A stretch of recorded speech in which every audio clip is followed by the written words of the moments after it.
The ceremony is about to begin. If everyone wants to go ahead and take your seats.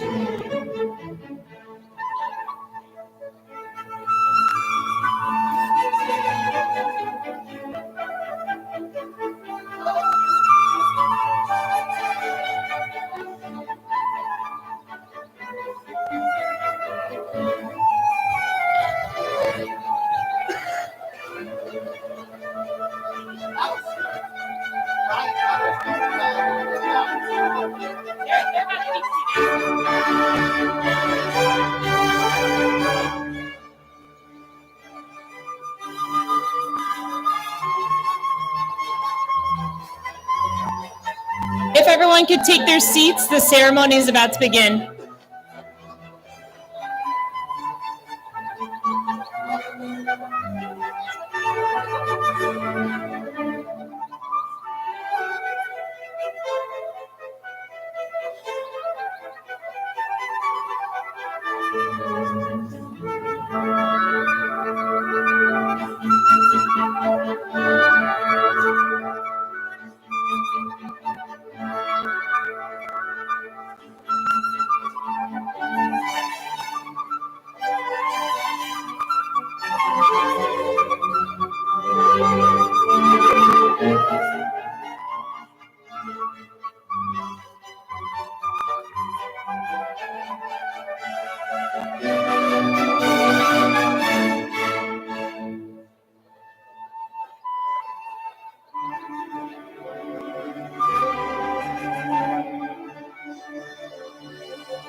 Good morning. Nice to see everybody today. Beautiful day for our ceremony. On behalf of the full faculty and staff of our school, I want to welcome everyone to Key School's commencement for the class of 2024.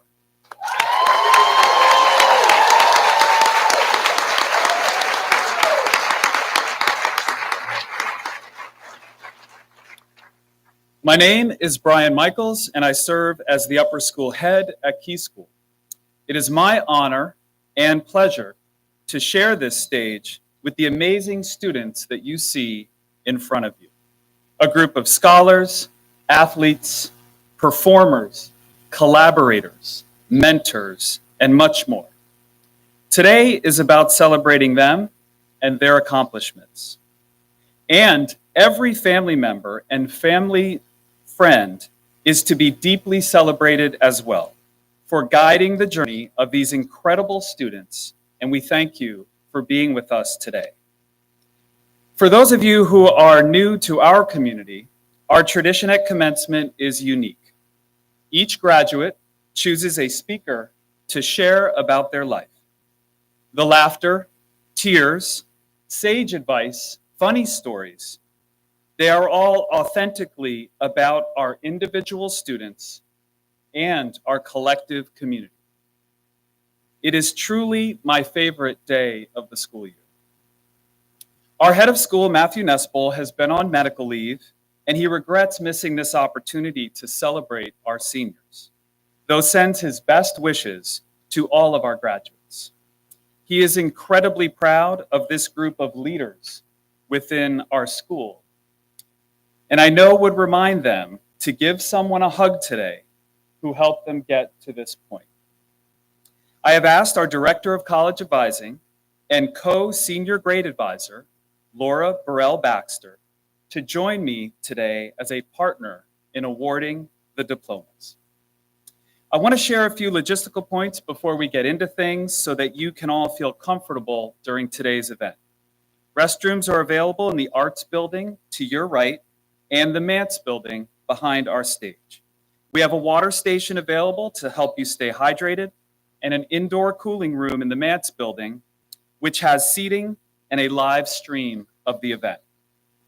To increase efficiency, we have asked each speaker to come to the reserved chairs near the front of the stage, 2 graduates prior to your turn to speak.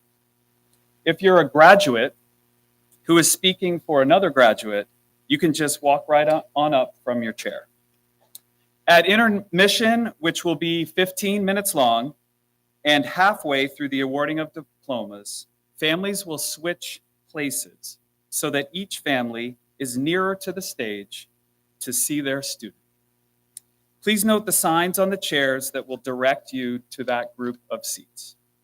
Finally, our first aid area and support staff are stage left near the front rows if you need any medical support throughout our event. I now invite Senior Ella Benitez to share a welcome message.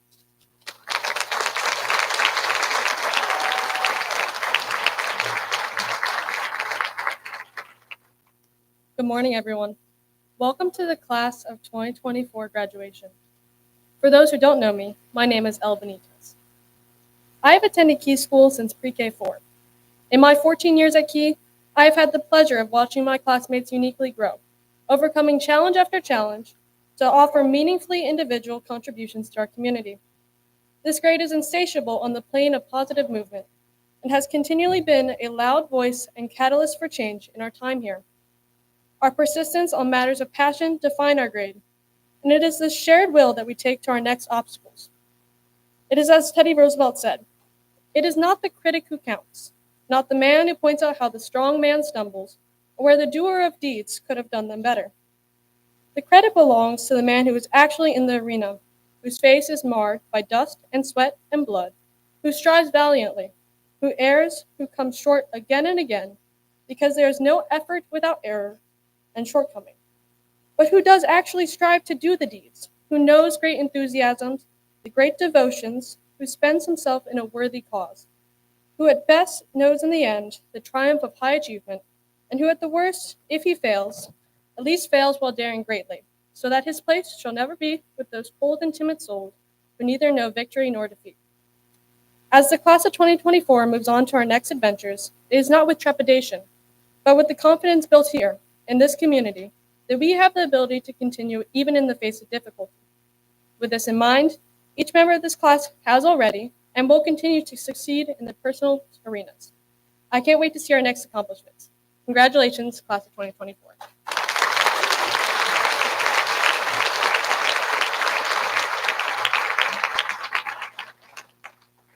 Thank you so much, Ella. I now invite to the stage Key's President of the Board of Trustees, John Hilbert, to share some remarks.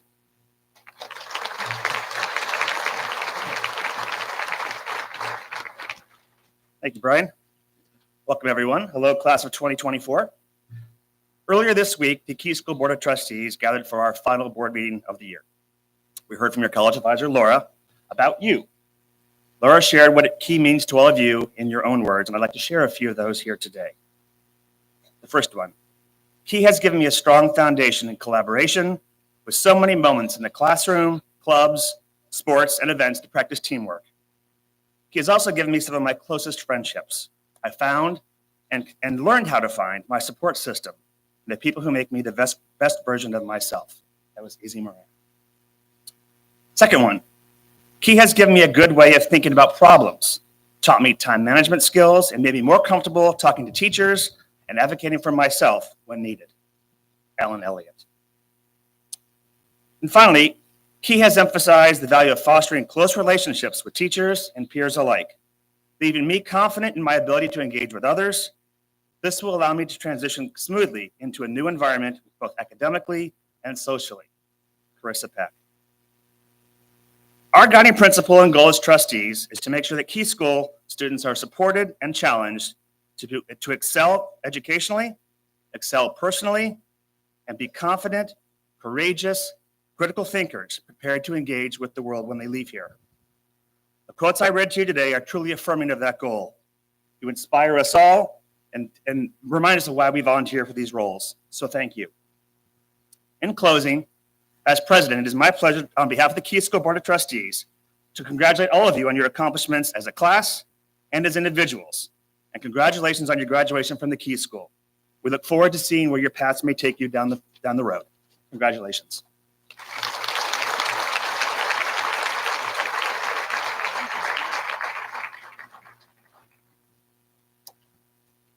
And now we will begin the awarding of diplomas. Griffin Philip Adam.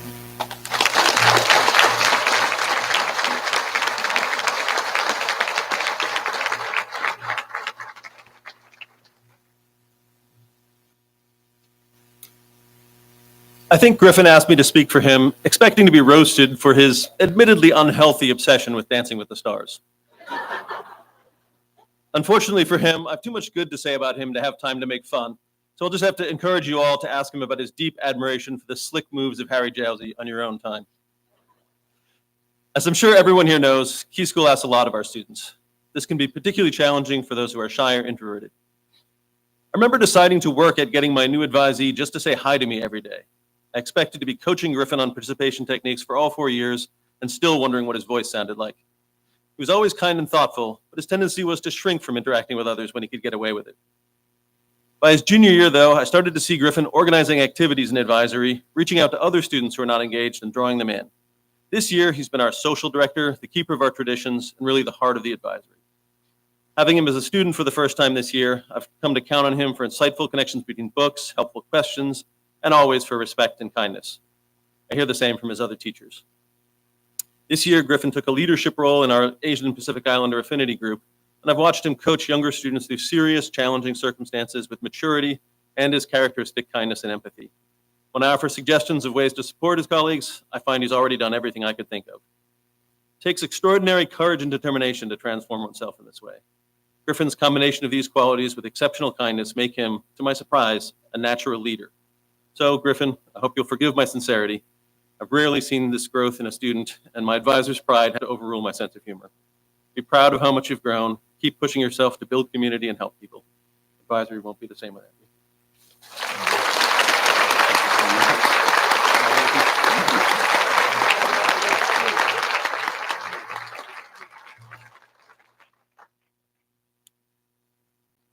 Ife Olua Ayomide Adeyasoye.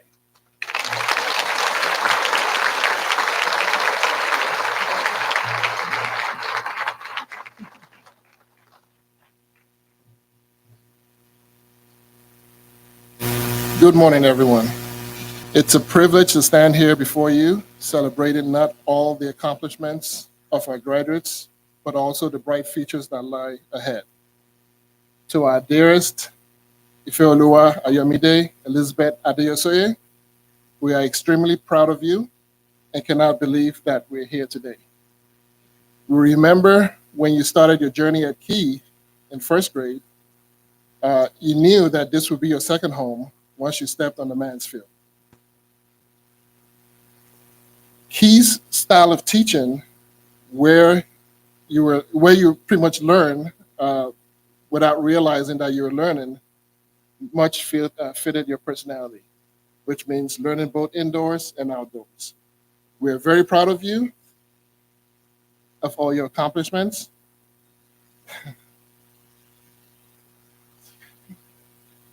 Some of you, love you.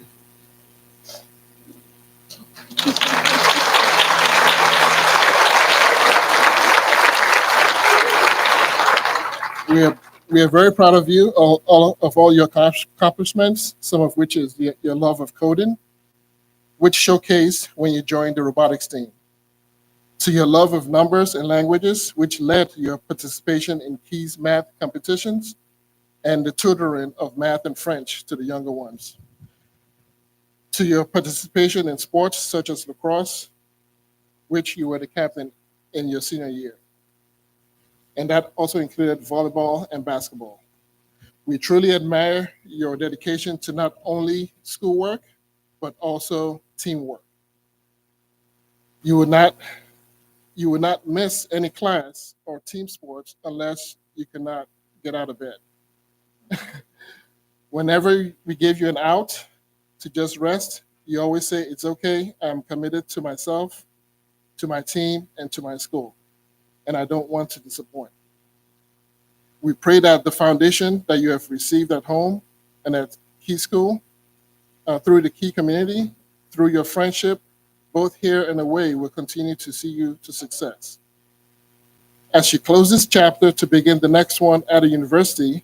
Wow, can't believe I'm saying a university.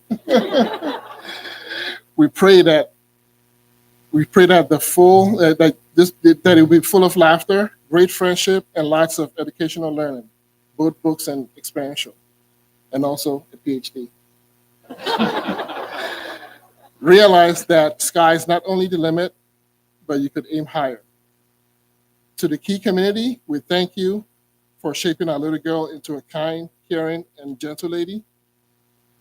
To Key faculties and coaches, we want to say thank you. Your style of teaching, your dedication to her success, your countless hours spent in helping her through her challenging her and pushing her, we do not take it for granted. To her Key friends, we want to thank you for your love and embrace, hugs, chats, texts, calls, and so much more. To our family and friends, we say thank you. It indeed takes a village to raise a child. Thank you.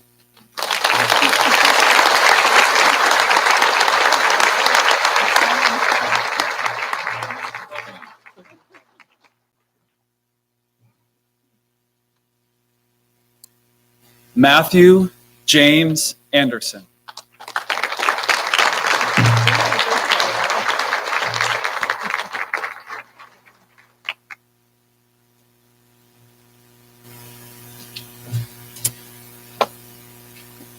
Good morning. For those of you who don't know me, I'm Jen Bowman, and I teach math in the upper school here at Key.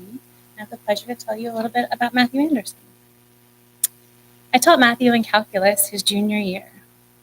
Well, kind of. He was in the class. He was there when the teaching was happening.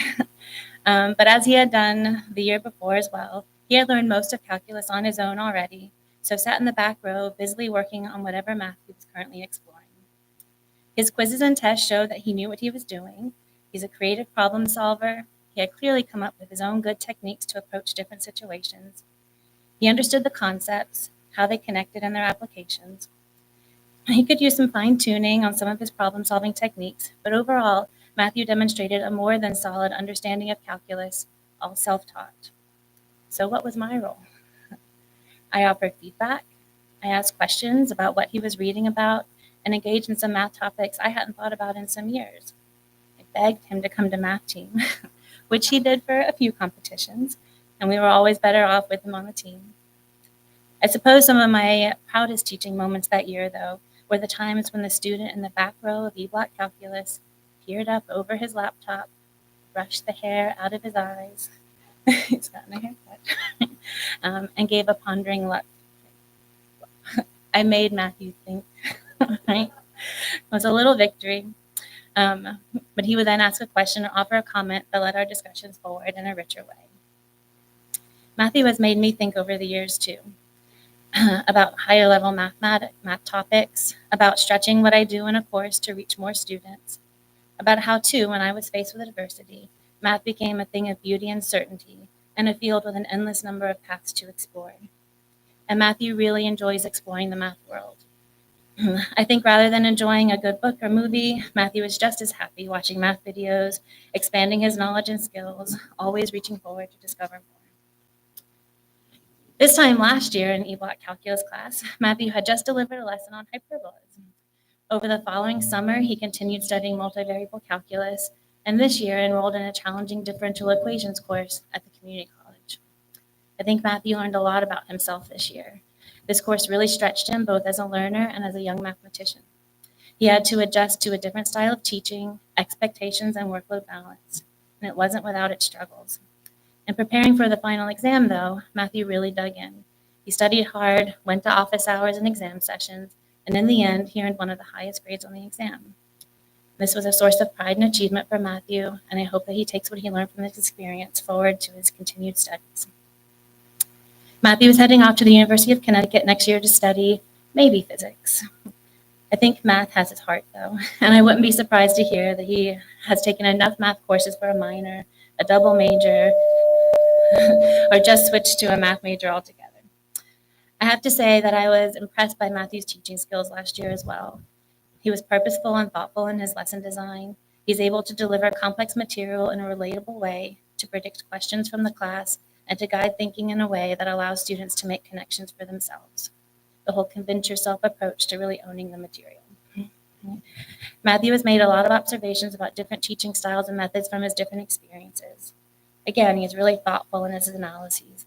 He admits that maybe teaching is the place he will land someday. If, after exploring, learning, and teaching others along the way, he finds himself in this career, his students will be lucky. I feel lucky that our paths cross, Matthew, and I wish you all the very best in your next journey. Congratulations.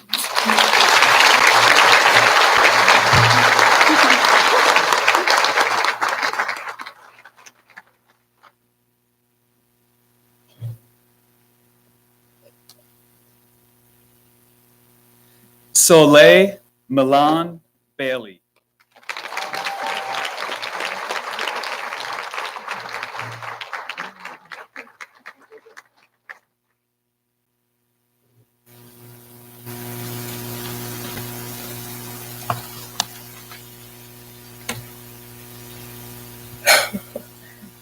I've always wanted a sibling, and I've found one in Soleil.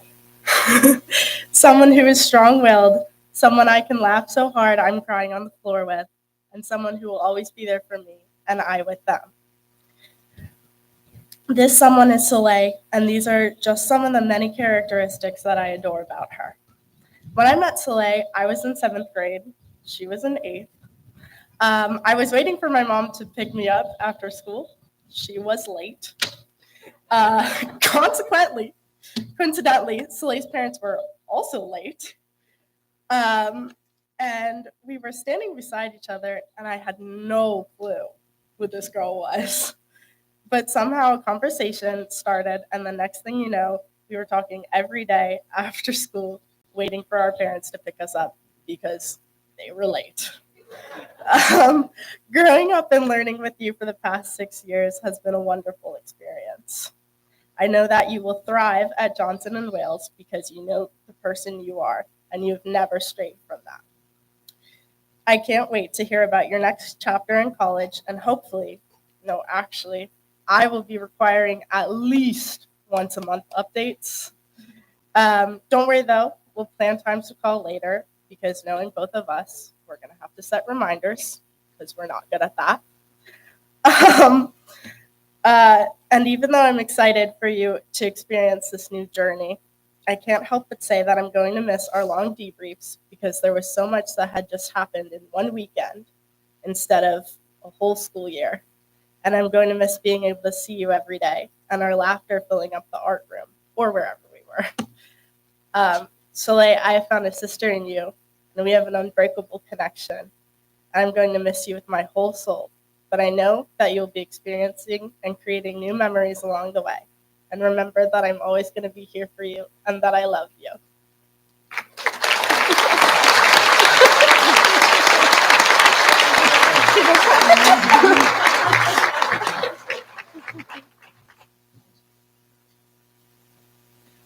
Andrew Henry Baker.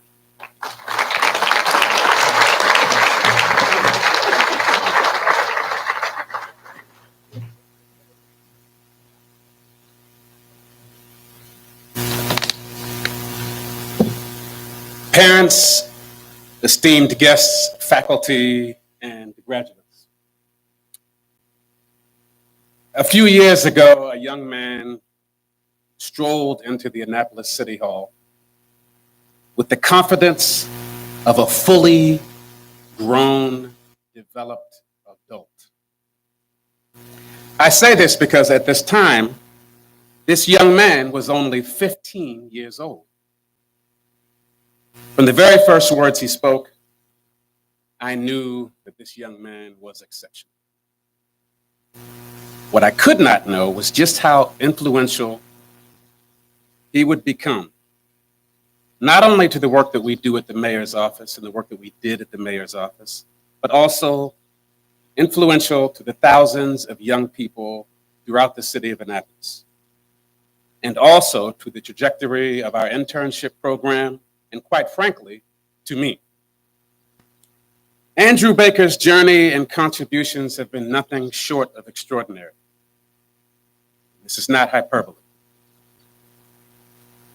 Andrew brought a unique blend of youthful energy, innovative ideas, and an unwavering commitment to making a difference in the City of Annapolis's internship program.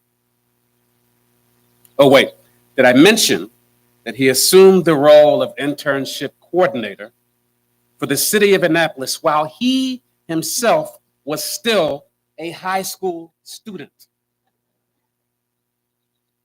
Through his dedication, Andrew inspired innumerable young individuals, and not so young individuals like myself, proving that age is not a barrier to making significant contributions to one's community.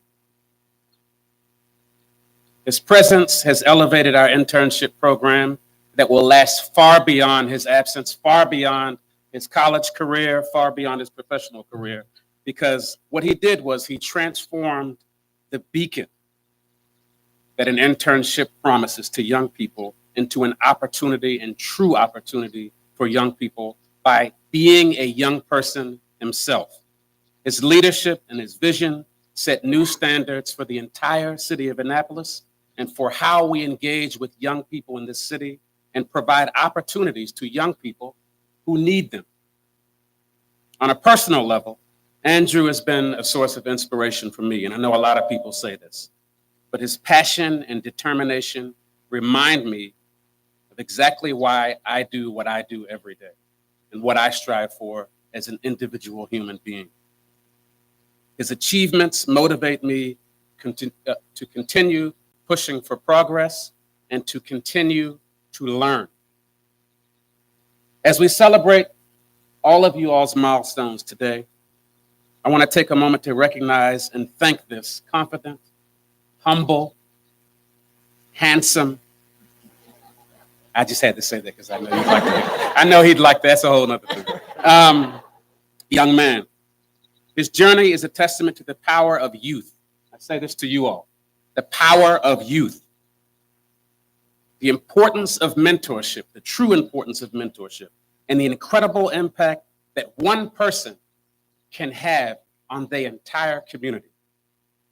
Graduates, as you step into the next chapter of your lives, please remember that no matter the age or the stage of your life, you have the ability to make a difference.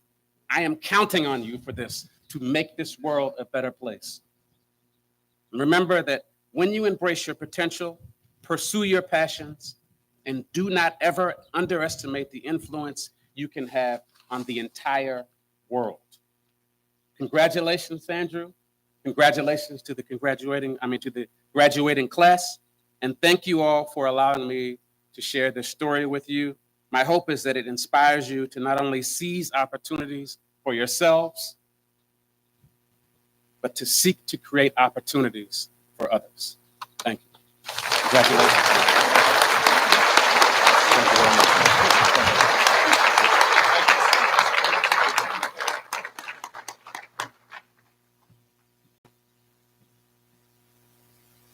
Drew Thomas Barnes.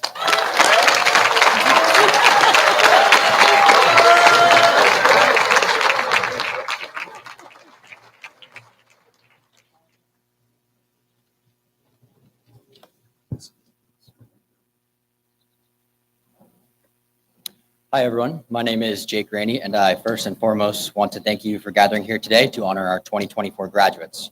Having only been here for one school year, I have to say that I am continually impressed by the type of human being that this community produces.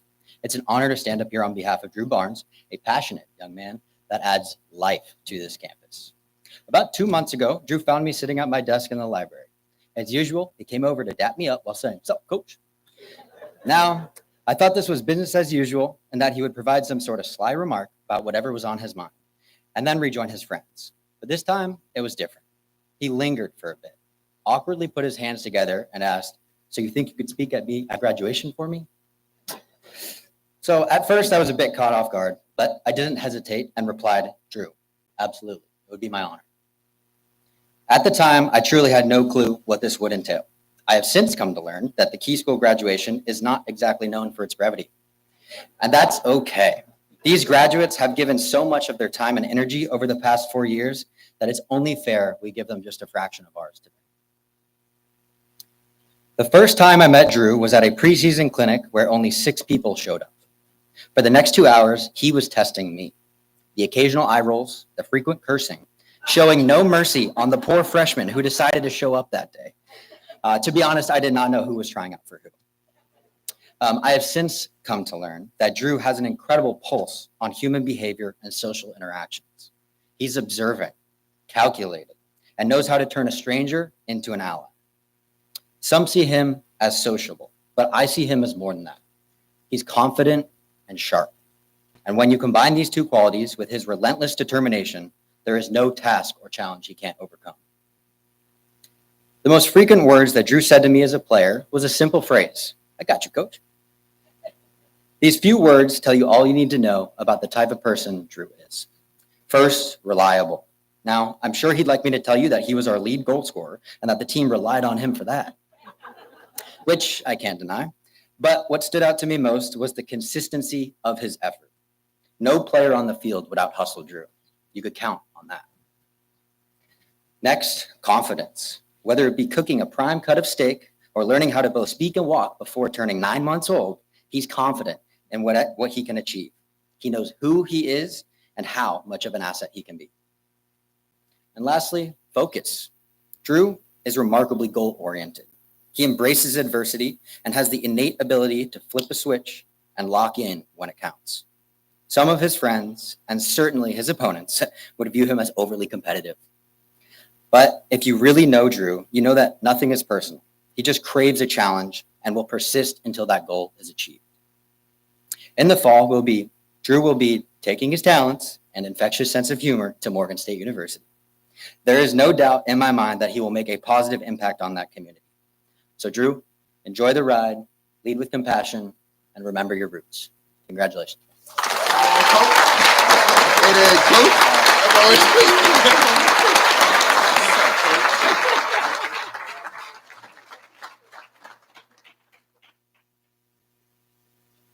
Ella Emily Benitez.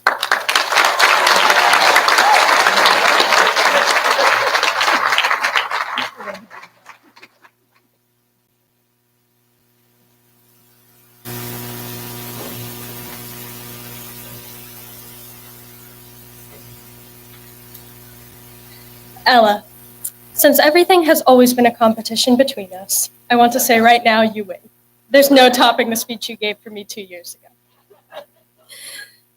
With you, I have the distinct privilege of being a sister and a friend. While entwined, these roles are never synonymous, and it has been an honor to witness your growth from both vantages. Together we have played and plotted, all the while discovering how to meld with the other. Our most favored pastime in our earlier years provided an opportunity to peer into one another's thoughts, playing pretend games. Of simple rules, these games were constructions of fancies and whim, wherein participants could add to the current world, but not subtract. In this sense, the games we played were purely collaborative, and bloomed into complex storytellings that reflected ourselves over 1,000 characters. This childhood game is one of the earliest windows where I glimpsed the workings of Ella. Through a smattering of imaginary identities, I have come to understand your depth and complexity, each character endowed with a different truth. And it's the honest ones you have to look out for, honestly. Ella, by her nature, crafts plots, not stories. Her contributions to our games were always motivated with goals and strategies that breathed a startling volition into her personas. With narratives larger than life, my little sister is anything but little. Ella, while I am the elder, I have, in a way, always looked up to you. I admire your constant gravitas, your sharp wit, and the way you wield an argument with aplomb. You procure precisely the perfect movie quotes from thin air and entire songs from a single snatch of the lyrics. These two, I can only assume, come from the endless tracks of your mind.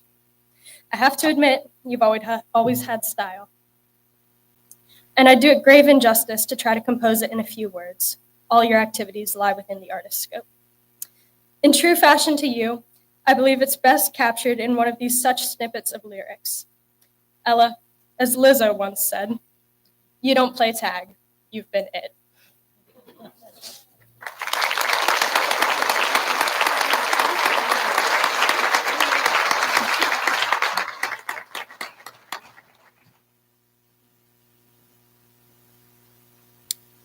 Naomi Arlene Collins.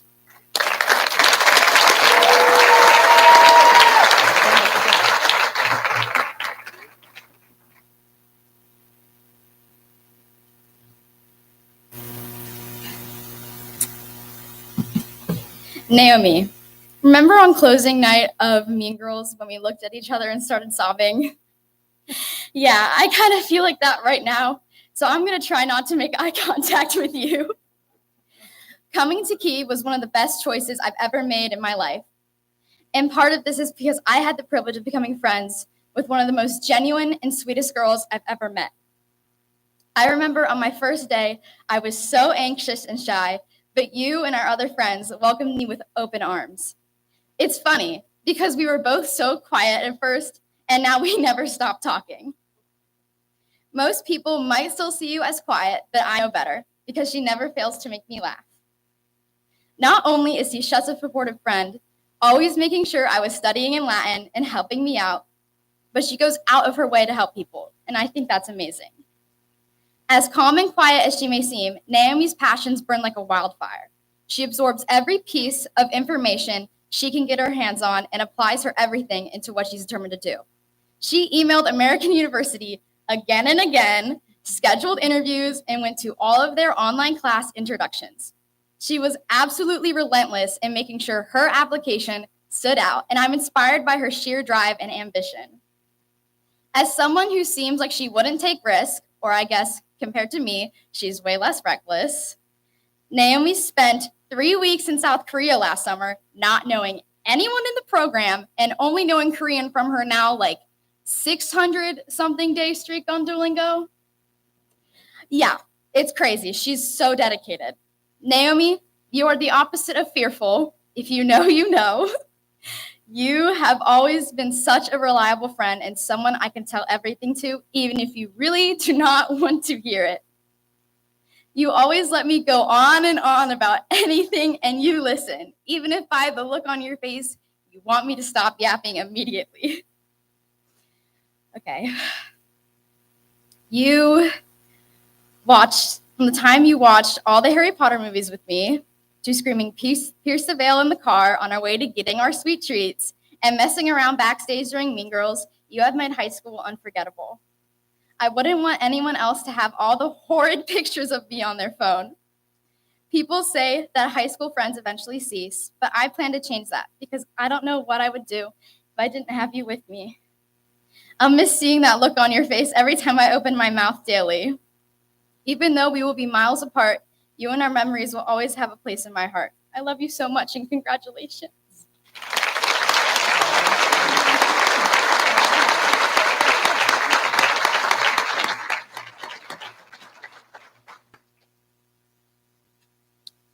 Emerson Nicole Drenner.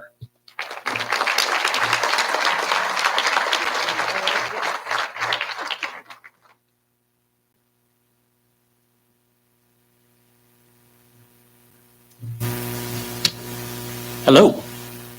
Before I begin, excuse me, I'd like to offer congratulations to my lunch buddies, Layla, Izzy, Ella, Emily, Camille, Carissa, KK, and Ife, and to wish you one final and very heartfelt Happy Friday. But wait, I left someone out of that group. You should all know I'm a bit of a crier. Emerson, forgive me if I don't look at you too much. What is interesting to me about my time with Emerson, AKA Dren, AKA Ed, AKA Edward, but in keeping with the formality of this ceremony, I will stick to calling her Emerson, is that it took me so long to get to know her. Don't we have that experience with people we know and value deeply about whom we think, how is it there was a time I didn't know you?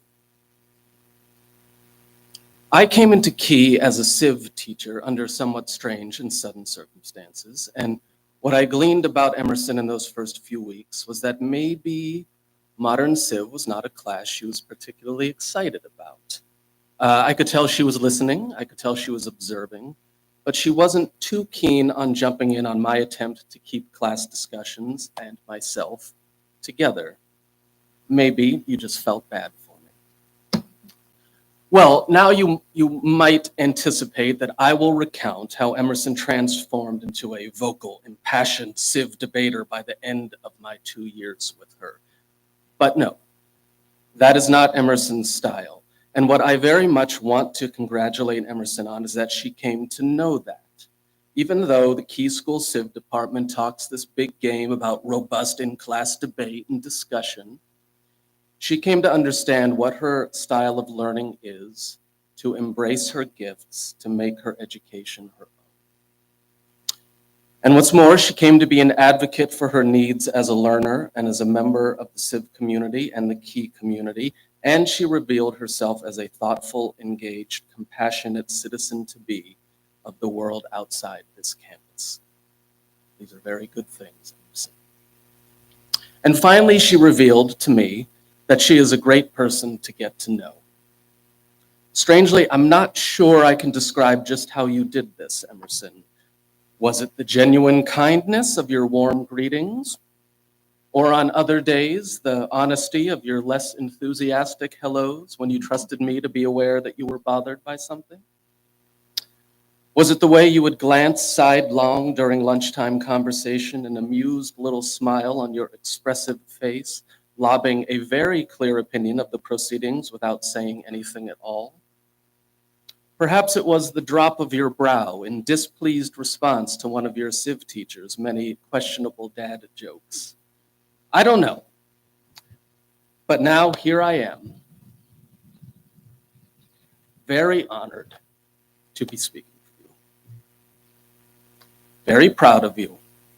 Very happy to know you and to keep knowing you and all the yous to come as you move on from me and from Key into the embrace of a world that is very lucky to receive you.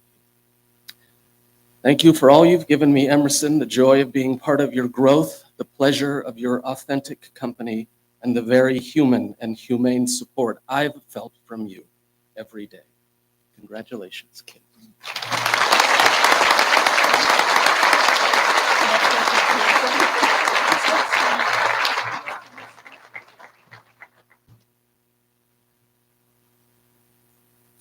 Alan Edwin Elliott.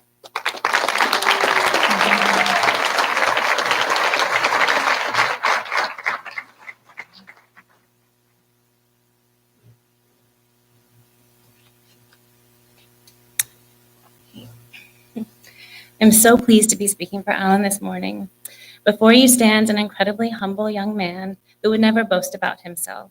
So I'm glad to be able to share a few things with you today, mostly from a math lens. Alan joined the Key School community as a freshman in the fall of 2020. What a time to join a new school. He was assigned to a pod of 8 to 10 students, all masked, on campus every other day, on Zoom for the others. No orientation-style camping trips to get to know new classmates. It was not an easy transition to make, but Alan handled it beautifully. He made a conscious effort to connect with his classmates and teachers on those Zoom calls, and I think that says a lot about the person he is and the community he wants to create and be a part of. He formed fast friendships and established himself as an astute and engaged learner among the faculty. While I had met Alan here and there in the first 2 years, I really first worked with him in his junior year in our Calculus 1-2 course. I was immediately impressed with Alan's participation in class discussions, his attention to every detail, and his beautifully organized and well thought out work. You can imagine I was so pleased when Alan decided to give math team a try. I think he was hooked after the first competition. He enjoyed the challenge of the problems and the creativity and new solving techniques required to efficiently solve them. I enjoyed listening to him debate his ideas with his teammates and watching him grow as a thinker throughout the year. Now, as polite and well-mannered as Alan is, he most definitely has a competitive streak. I saw this in our Calculus 2-3 class, as well when students completed tasks at the board. Just a joy in competition. He is always respectful of those around him, so the competition is really with himself. Could he better his performance from the previous meet or the tax collector? While Alan certainly saw success in his first year on math team, he placed 5th in the county for individual scorers. Not a bad rookie season. He scored 4th in the county this year, another impressive feat, and served as our team co-captain. I very much appreciate the leadership that he brought to the team this year, making efforts to gather people and dispensing solid advice. I could go on about Alan's achievements at Key, his love for math and science, an area he dedicated himself to exploring here, taking nearly every math and science class we have to offer. He is a joyful and curious learner, always excited to explore and ask, what's next? Or where does this go? These are certainly traits that will take him far. But what impresses me most about Alan is simply the person he aspires to be and already is. Alan is one of the most considerate and thoughtful people I know. He's kind and courteous, warm and welcoming. He really sees everything around him. He likes to connect to people, with people, and is keen to help without being asked. He shows genuine appreciation for your time, energy, and efforts. I've seen all of these traits on display time and again in class, around campus, leading an activity, serving as a peer tutor in our math lab, and the list goes on. These are traits that are innate to Alan, but also encouraged by the people he surrounds himself with and nourished by the guidance and love of his parents, Matt and Valerie. It really has been a pleasure to work with Alan these past few years. He is moving on to the University of Maryland in College Park, where I know he will continue to joyfully learn and explore new ideas, whether that be in the world of physics, chemistry, engineering, or math. His ultimate goal is to do something meaningful with his life, both personally and in service to others. A quote I love from Howard Thurman, "Don't ask what the world needs, ask what makes you come alive, and go do it. Because what the world needs is people who have come alive." Well, the world could use more people like you, Alan. Stay true to who you are. Keep exploring what makes you come alive. Your time here at Key has certainly been meaningful, and you've served your community well. Thank you. I wish you all the very, very best.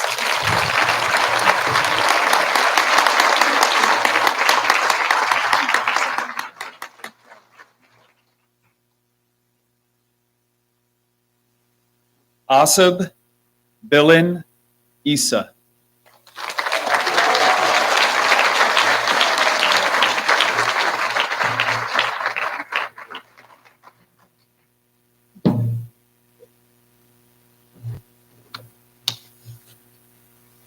I remember meeting Asab for the first time like it was yesterday, because she was the most distinguished and polite 5-year-old I had ever met. It may be hard to believe, but Asab used to be shy, quiet, and reserved.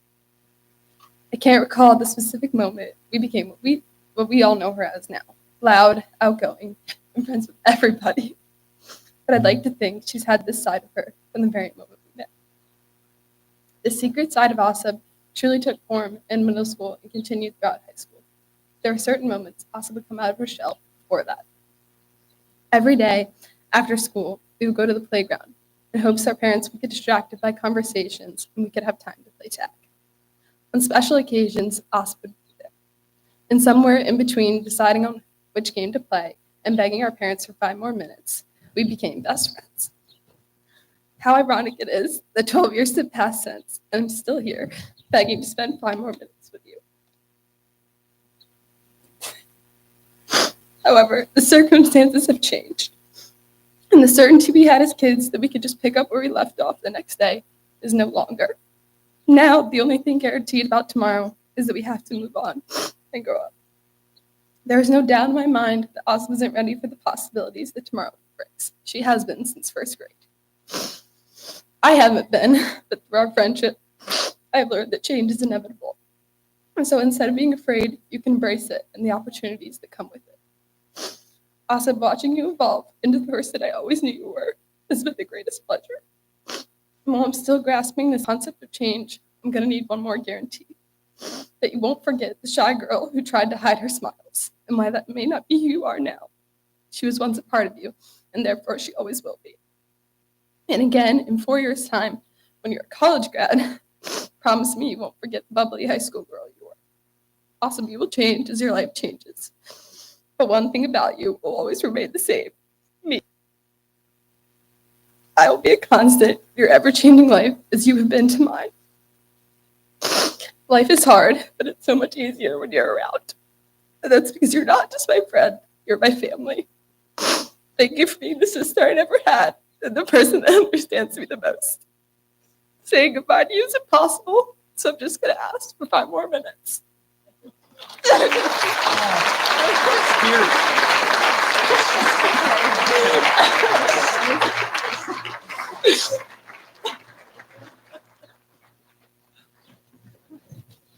Thank you, Makiva.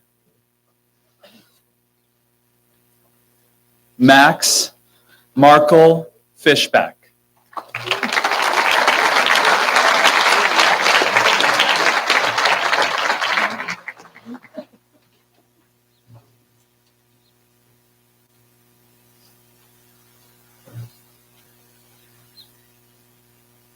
Hi everyone, I'm Max's little sister. Growing up being Max's little sister was not always the easiest. As I imagine some of you know, Max is incredibly gifted academically and not an easy act to follow. However, instead of rubbing it in, Max would always be there when I needed homework help. He's one of the only reasons I managed to pass geometry, not to mention physics. When I left Key, he was a little disappointed because he had spent his Key school years paving a path for me here. As I went to my new school, I found myself talking to Max about more than just schoolwork. He would not only listen to all of the problems I had, but also the problems of my closest friend, Elizabeth. He would do his best to give us advice and even helped Elizabeth pick out an outfit or two, proving that Max has many more talents than just academics. For the past 2 years, Max spent a lot of his nights at the Marshall Learning Center tutoring kids who came from non-English speaking families. When I began tutoring there, I realized what an impact Max had had on these kids. They would ask me when Max was coming back if he wasn't there, and they were delighted to know that I was related to him. These kids were excited to come to the center and have Max help them with their homework. This shows Max's ability to connect with and help others. I know that as he goes up to college, he will continue making an impact on people, just as he has with me and those kids at the Marshall Learning Center. So I love you, Max, and wish you luck. Elizabeth and I will call you and tell you all of our problems on the daily, and I can't wait to turn your room into my new closet.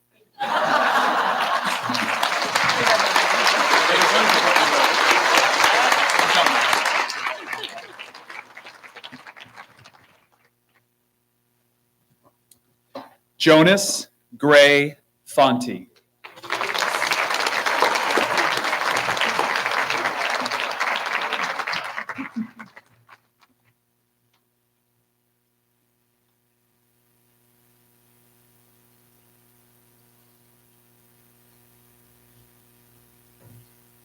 Hi, I'm Keaton, and I'm speaking for my brother, Jonas Fonte.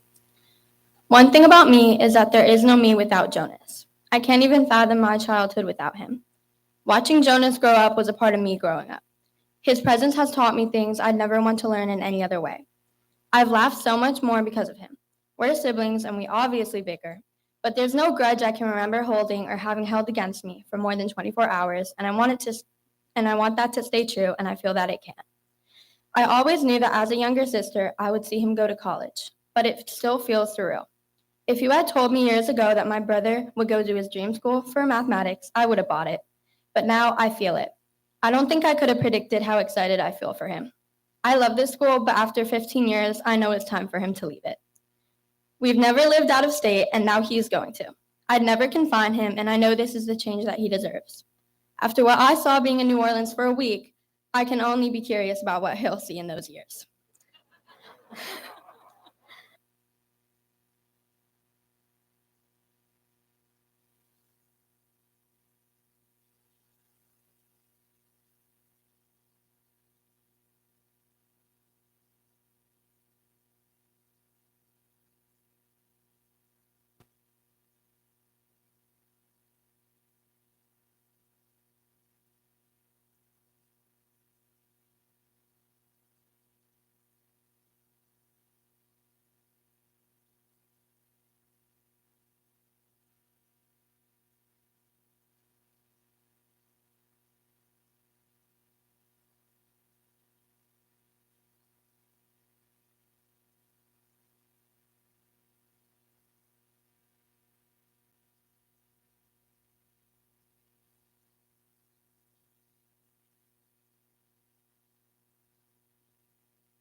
Two batteries at it from anywhere.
Check, check.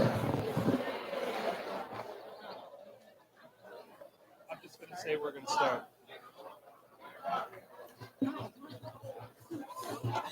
All right, we are going to get started again. Thank you for your patience. If you could grab a seat, that would be wonderful. Certainly, if you're getting drinks, that's okay. You don't have to rush back.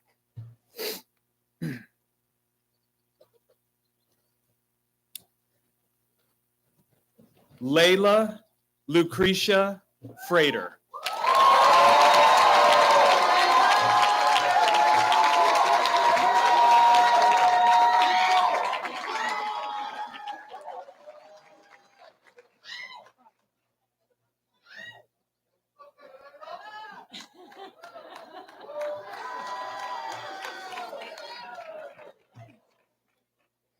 Good morning, everyone. The 2024 graduating class and my daughter, Layla Frater. Layla, you have had more transitions and chapters in your young life than most graduating high school. You started out going to Prince George's County schools, then moved with your mom and family to King George, Virginia, attending King George County Public Schools. Your mom, Saskia Frater, passed away before you were a teenager.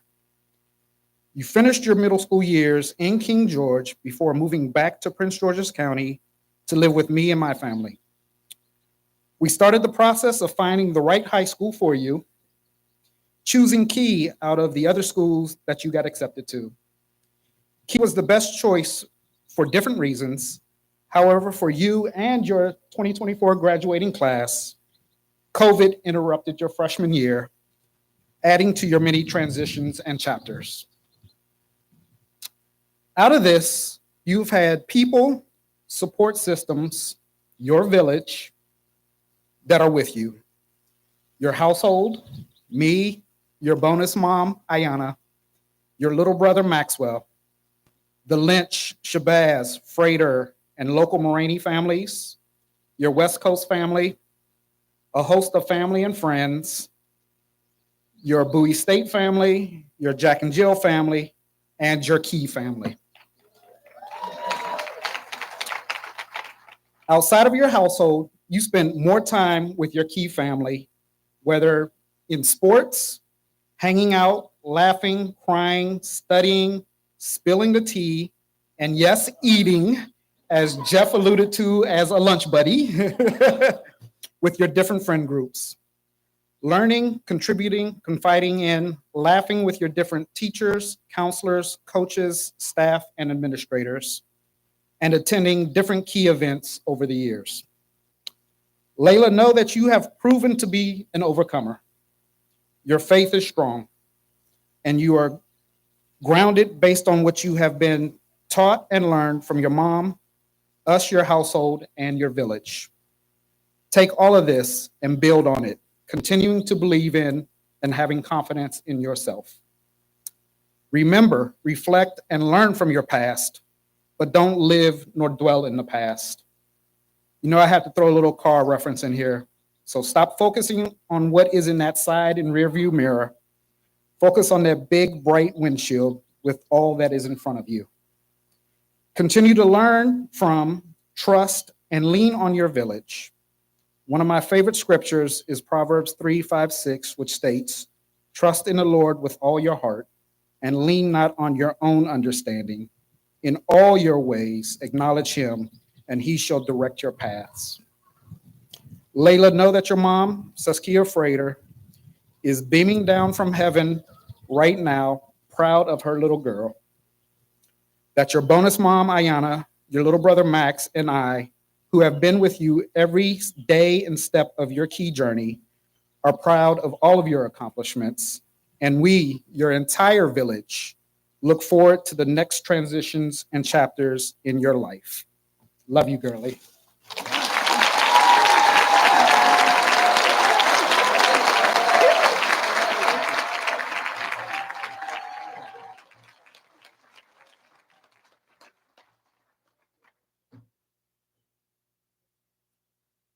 Jackson Lear Gardner.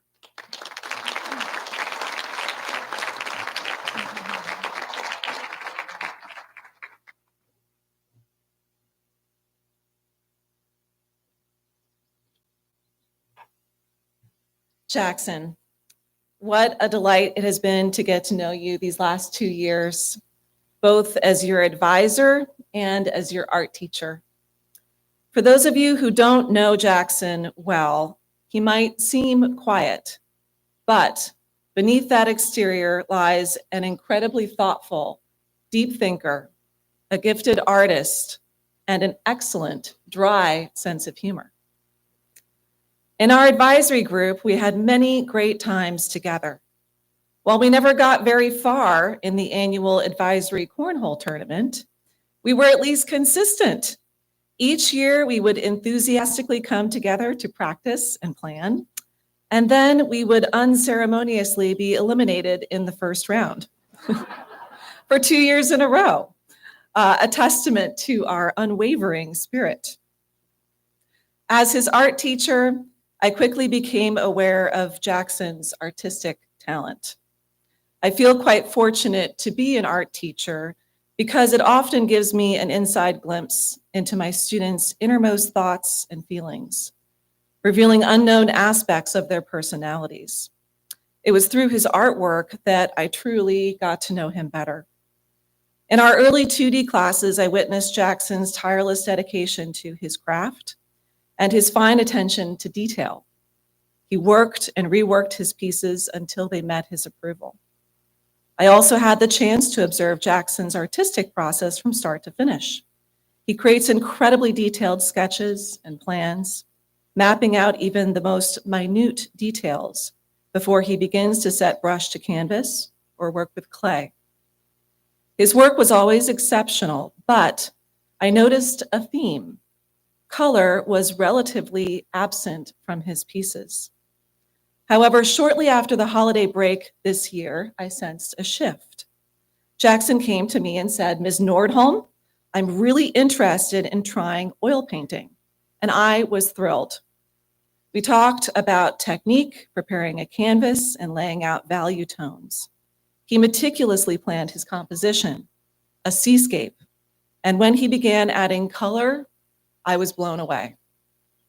In his typical thoughtful manner, he took his time developing the piece. We had some amazing conversations about color theory and leading the eye around the composition, and then he just dove in. As the painting took shape, it was clear that it represented a huge leap forward for him as an artist. Not only was he employing a vibrant use of color, but he was freely and confidently handling the paint, exhibiting a newfound confidence in his abilities.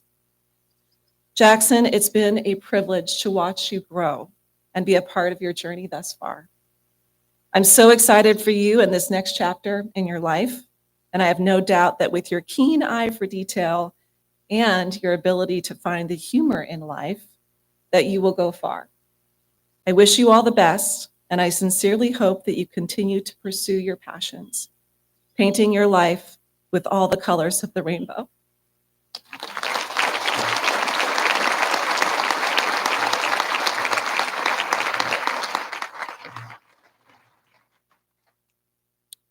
Evan Michael Graham.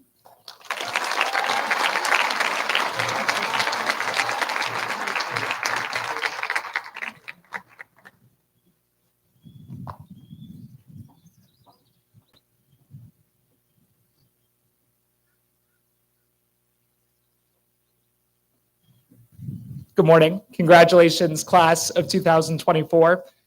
This is my first time at Key School. It's a gorgeous campus. Super happy to be here today. My name is Stephen Henderson, and I'm the head coach of Annapolis Swim Club. I have had the great privilege of coaching Evan for the last 4 years at Annapolis Swim Club, where he has been a staple to our community and is one of our most treasured athletes. I was hired for the job in the summer of 2020 during the global pandemic, of which I'm very grateful. And I have Evan to thank for making me feel instantly welcomed and supported by the team at Annapolis. Evan was the first smile I saw, and he quickly integrated me to get to know all of his friends and even the current co-coaches who were on staff. Evan is on our national team at ASC, meaning he is qualified for some of the most elite swim meets in the country. And I have found Evan to be one of our most consistent, high-performing athletes that our club has ever had. Alongside Evan's achievements in the pool, he has maintained excellent grades in his courses while at Key, and he has also given back to the swimming community, serving as an assistant coach of the Crofton Country Club for the past 3 summers. Evan is incredibly wise beyond his years.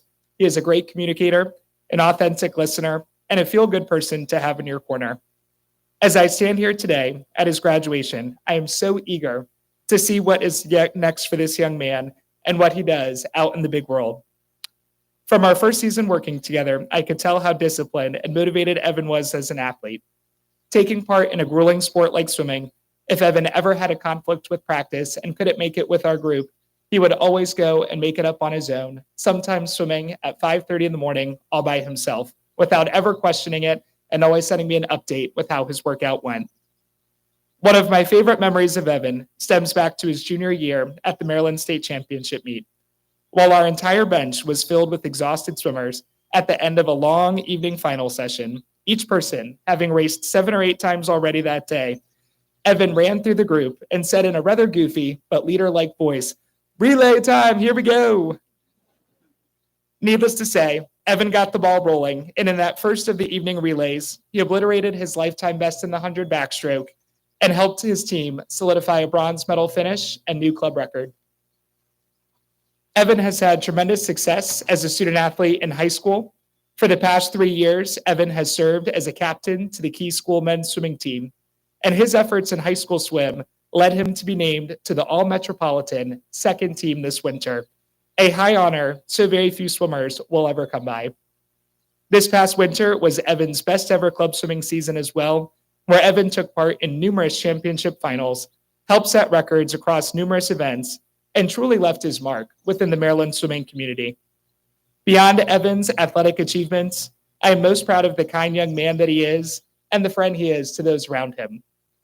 Along with Evan's parents, Michael and Stephanie, we are all exceptionally proud of Evan on his graduation day and look forward to seeing the light and the talent that he offers Gettysburg College this fall. On a personal note, I look forward to leaving the chapter of Evan, my swimmer, behind and beginning the chapter of Evan, my friend. Congratulations.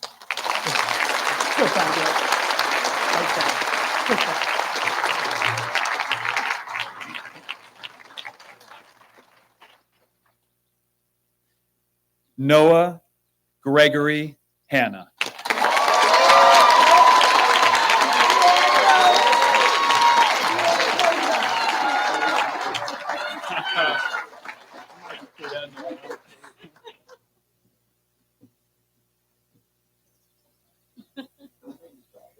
Flynn. Hey, what's up?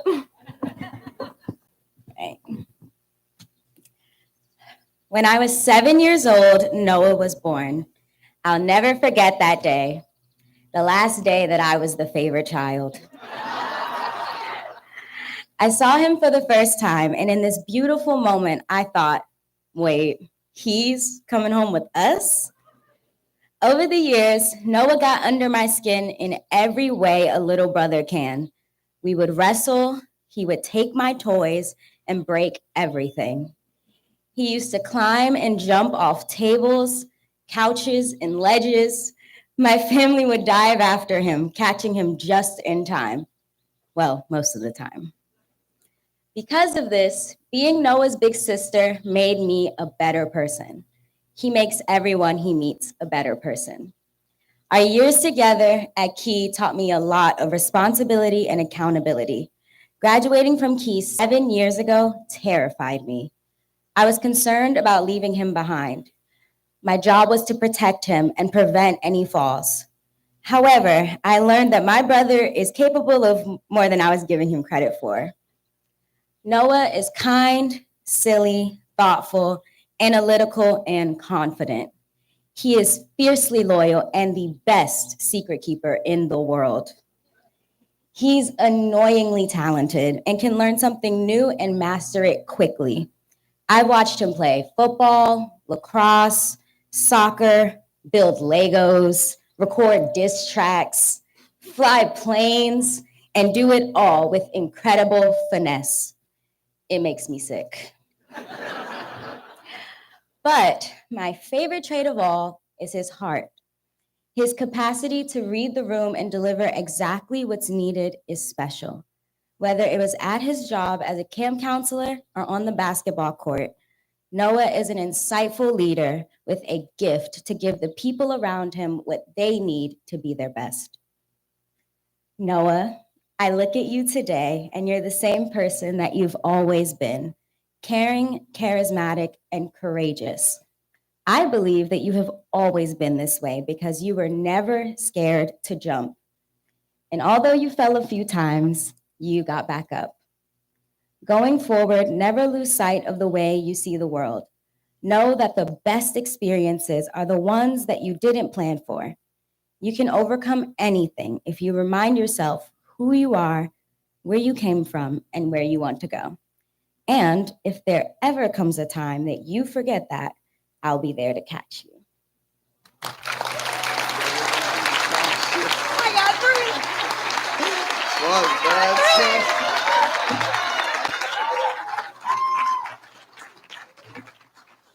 That's great.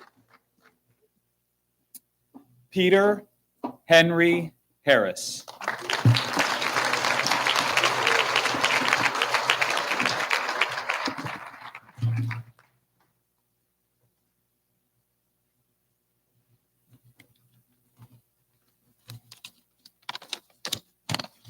Good morning, everybody.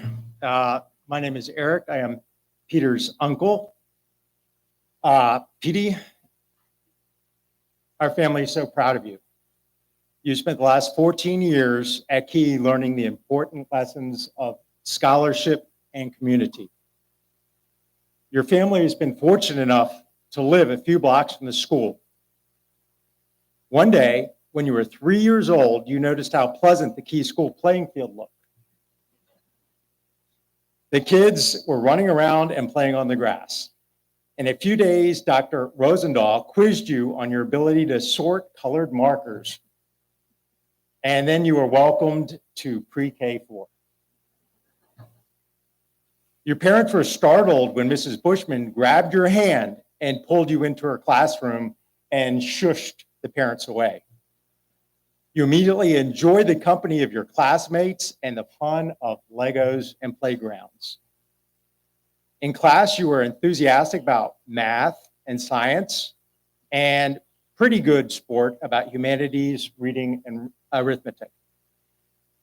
Sadly, you didn't really like to learn tennis. Remember? Remember that? Despite your Uncle Eric's coaching you. So you decided you were a nerd, not a jock. You're reserved and quiet, except you have devoted years to learning to enthusiastically play those loud drums you have. You've become quite proficient at playing complex rhythms and meticulous timing. You even led the Key School band this year. When you were in middle school, you were proud of being asked to show the school off as a tour guide to prospective students. You were diplomatic and polite, which your parents very much appreciate. Your favorite school activity, after, of course, lunchtime under the gazebo over there, seems to have been working in Mr. Adams' maker space. You spent so much time tinkering with the 3D printers that you and your friend Jackson stepped up to install and troubleshoot the new equipment in the Idea Lab. You have discovered another one of your callings, and that is of an engineer. You quietly and patiently fix your grandmother's TV remote or your classroom's computer whiteboard. You are very useful to have around, PD. Our family has told PD how lucky he was to attend the Key School. One luxury was the outdoor education program. PD now is able to plan his own camping trips, and this will lead to a lifetime of outdoor adventures. And since he will have the chance to explore the wild and wonderful West Virginia at West Virginia University, I will offer this quote from Dr. Seuss. Dr. Seuss. You're off to great places. Today is your day. Your mountain is waiting, so get on your way. Congratulations, Petey, and all the 2024 Key School graduates.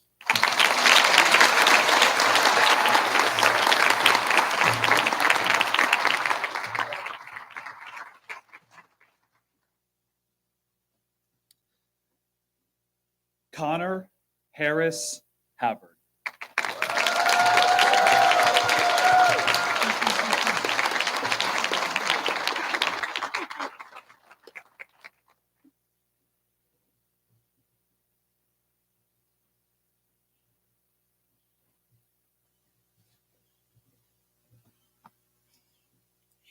It has been my distinct joy and honor to have worked closely with Connor for the past 4 years and to have watched him grow, literally, since I joined Key's faculty 12 years ago. As someone who started in a role where my only other department members were 2 of your moms, who have since become my dear friends, I have had a unique vantage point. And with Key's service trips to Hawaii and Thailand, you and I have traveled 3/4 of the Earth's circumference, with the rest just being the Pacific Ocean.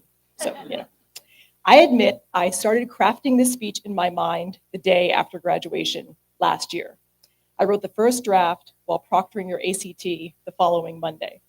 I realized that was rather presumptuous on my part, but even if you didn't choose me to be your speaker at graduation, I knew I'd wish to share these sentiments in some way. First, let us consider a few things with which Connor has a fraught relationship. Prolonged sun exposure, excessive heat, socializing, or in general, having to talk to people about things. How about some things that Connor hates, even when he's good at them? Projects with a recorded component, presentations, having his picture taken, anything where he is the center of attention. Of all the challenging things you have had to endure with me, the dreaded Industrial Revolution water wheel video, the Civilian Conservation Corps radio show, this year pondering the many ways different literary characters wrestled with mortality. I will never get over poor Lydia trying to swim. We have in fact saved the best, or absolute worst, for last. You have to stand here for the next few minutes listening to me tell hundreds of people about your best qualities. And don't forget all the folks at home watching the live stream. Buckle up. Perhaps take a deep breath first. So what are some things that Connor loves? Math and science, animals, waterfalls, parks and rec, The Office. Now, what are some things we all love about Connor? Your insights, intelligence, tireless work ethic, an amazing, dry sense of humor. Also your kindness, consideration, and courage. Every day of upper school included tasks that were not your favorite. Some things came easily, while others did not. Yet you excelled in every class because you are diligent, determined, and willing to take risks for the rewards that follow. Now, your parents and I, and perhaps some of your teachers, may have preferred a little less diligence at times for the sake of sanity and fun. I, as a recovering perfectionist who is now content on the other side, would like to say, come on in, the water is fine. I know you will find a balance where you can maintain excellence while also allowing yourself to breathe and just be. There will always be a next step and something else to strive for, but remember that we have, as poet Mary Oliver writes, but one wild and precious life. As we discussed a few years back, consider the book of Ecclesiastes. A person can do nothing better than to eat and drink and find satisfaction in their own toil. Or perhaps a modern translation that we have also touched on, continue to work hard, but never turn down an opportunity to eat fried dough. Circling back to Parks and Rec, even Leslie Knope reminds us, we have to remember what's important in life. Friends, waffles, and work. Or waffles, friends, work. Doesn't matter, but work is third. I know I speak for your teachers and your friends when I say that you are respected and admired. And I also speak for your sisters and your moms when I say that you, miracle baby number 2, are cherished and you are loved. We are all so proud of you for the person you are and all you have accomplished, not the least of which is making it to the end of this speech. Now that you have endured this, studying bioengineering at the University of Illinois, Champaign-Urbana will seem like a breeze. Congratulations, you can finally exhale.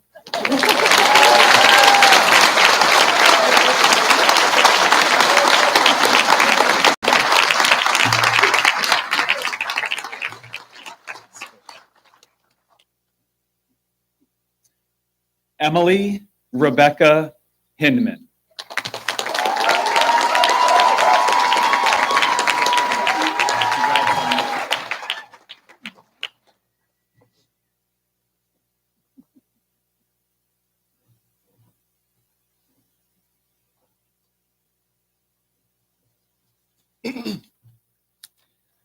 You may have noticed that Emily is recovering from a substantial leg injury and has been for several weeks. If you are a senior at Key and spring dawns upon Annapolis and the sunny warmth of these beautiful days beckons us out of doors and high school athletic careers draw to their natural close and the gleeful excitement of prom invites us to don our fanciest finery, and parties convene ever more frequently, and this glorious season brings us all the rest of its loveliness. Well, you might think that making your way through it all with cast and crutches before is pretty rotten luck.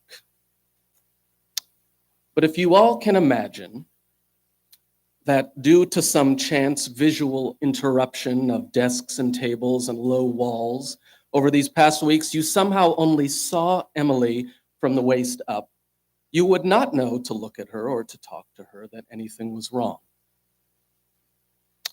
Now, what I also want you all to imagine is this.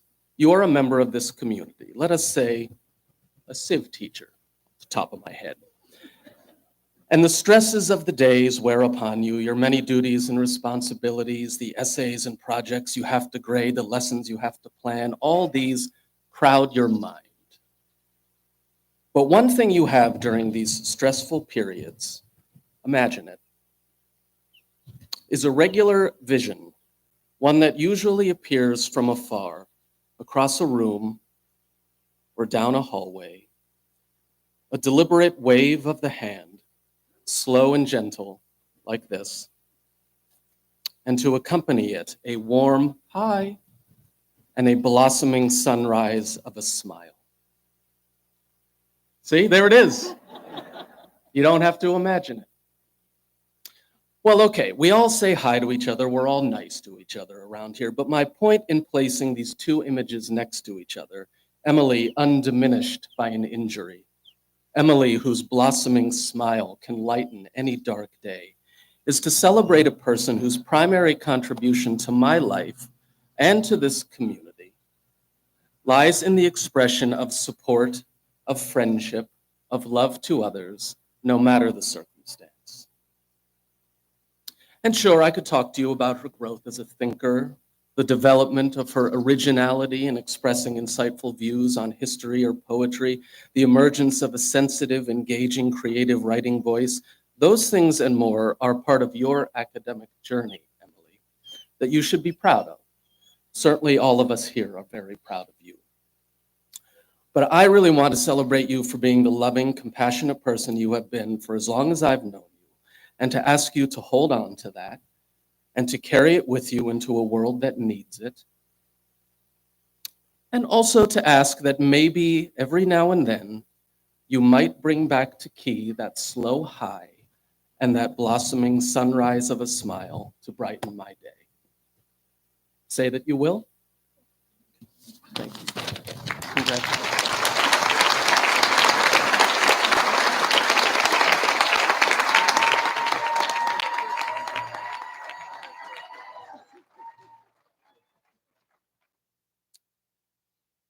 Miles Peyton Holloway.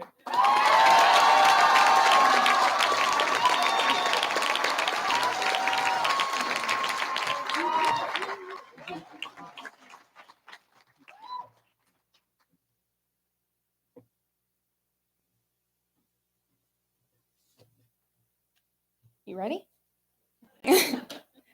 Hello, everyone. My name is Kayla Wilson, also known as Miles's favorite cousin. I know there's a lot of tough competition even here today and watching live, but I'm here with the mic, so I think it's fair to say I take the cake. I promised Miles that I wouldn't cry, so if I get a little choked up, let's just all pretend like I'm allergic to sentimentality. Since Miles was just old enough to walk and talk, we all pegged him as the next president of the United States. And at this rate, I think it's safe to say that Miles may be a little overqualified for that role.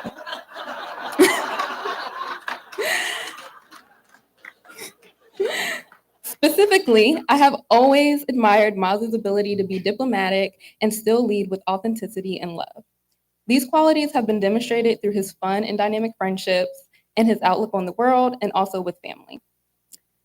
As a broke, recently heartbroken college graduate from East Carolina University, go Pirates, I was so graciously welcomed into the Holloway home for a year. In addition to mocktail bartending, Miles's infamous basement birthday bashes, I had the opportunity to watch Miles grow into an intelligent, respectful, and kind young adult.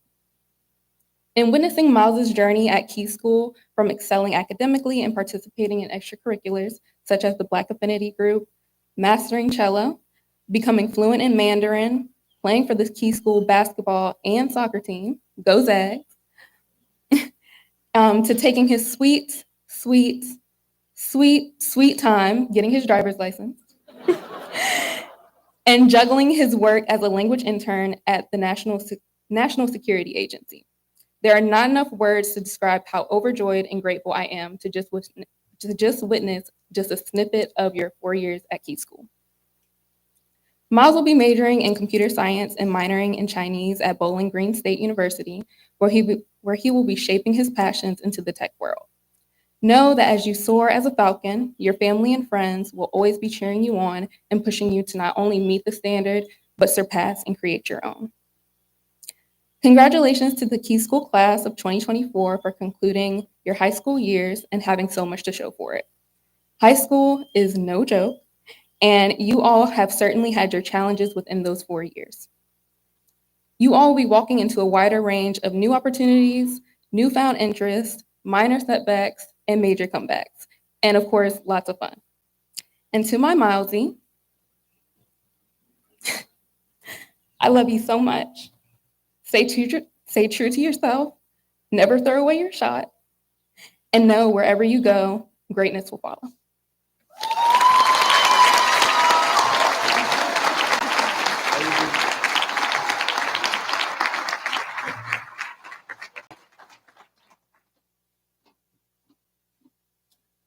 Olivia O'Connor Hopkinson.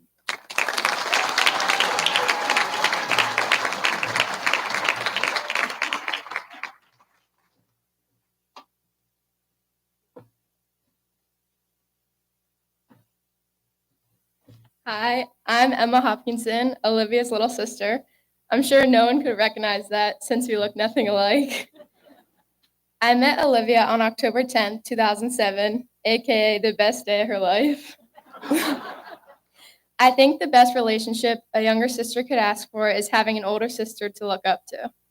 I remember when we played rec soccer together. I was 4 and Olivia was 6 years old. Olivia fell during our last game and came up to me and said, "Win the trophy for me, Emma."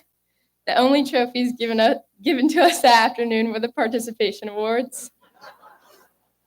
Olivia and I share many memories together, like the time I tried to scare her in the shower and she ripped the curtain down. Dad was not happy about that one. Or when we used to play house and Olivia would say, "I'm the mom and you can be the dog, I guess." I hope that says enough about our relationship. The only way I can describe having a sister is like having a built-in best friend, which might sound cheesy, but it's true. Even though you sing in the shower at 10 p.m. and yell at me for stealing your hairbrush, I wouldn't have it any other way. I miss our car drive singing to Taylor Swift and making you drive me around even if you were forced to, and going to our favorite beach to watch the sunset. It's going to be so different waking up and not having you right by my side getting ready for school. Although I'm excited about having the entire bathroom to myself, it's funny to think that two people who are completely opposite are so close. I loved watching you grow as a person and overcome so many things. I'm so glad you found your path, and I enjoy watching you do the things you love. And even though I wish we could have gone to high school together, being at Key has brought out a different side of you and helped you express your love for art and theater.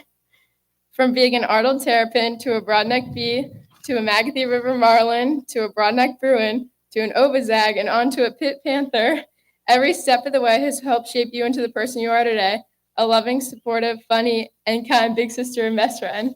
Thank you for your time, and congratulations, everyone.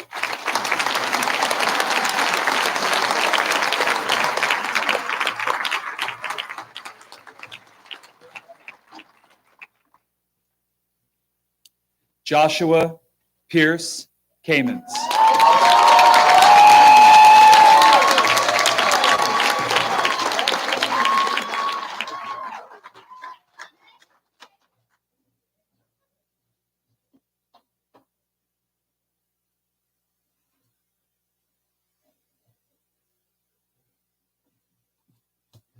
Hey everybody, I'm Ben Kamens, Josh's younger and handsomer brother. Many younger brothers would be excited to use this opportunity to settle some scores and tell some embarrassing stories. I just have one problem. I don't have hardly anything to complain about. Josh is the best brother anyone could hope for, and I find that incredibly annoying. My parents told me about a saying that they believe in. Talent sets the floor, character sets the ceiling. If that's true, Josh is going to rise very high in his life. Although he's a smart student and talented in many ways, what really sets Josh apart is his character. He's just a very good person who treats people like he would want to be treated. Josh demonstrates kindness at home, but also at school, and on the sidelines of basketball, soccer, and baseball games. He quarterbacked consecutive Zag Bowl victories. He was selected by his teammates to be co-captain of Key's varsity soccer team. I got to see him wear the captain band and help guide the team. Josh's baseball coaches expressed similar confidence in him. He made important contributions to Key's back-to-back championship-winning baseball teams. This year, we had the special privilege of playing on the team together. The encouragement and good advice he gave to me and the other younger kids on the team was appreciated by all of us. He knew he was on our side and that he would never ask anything else more than us. That's a mark of a leader. In Judaism, we learn the philosophy of tikkun olam, the idea that everyone has the power and responsibility to make the world a better place. And Josh, I know you're going to do that. I promise to continue to celebrate your achievements, no matter how annoying that may be. You've set the bar high, and you've led by example. As the years pass and we both grow into adults, I hope to be able to return the favor, to give back some support you've given me. Whatever ups and downs life has in store, I'll always be cheering on you, and I know you'll continue to do the same for me. You may be headed to Syracuse University for 4 years, but we're stuck with each other for life, and that's an awesome blessing. I'd like to end by thanking our parents and grandparents for all the things they've done to pave the road that led us here today. I love you, Josh. Congratulations.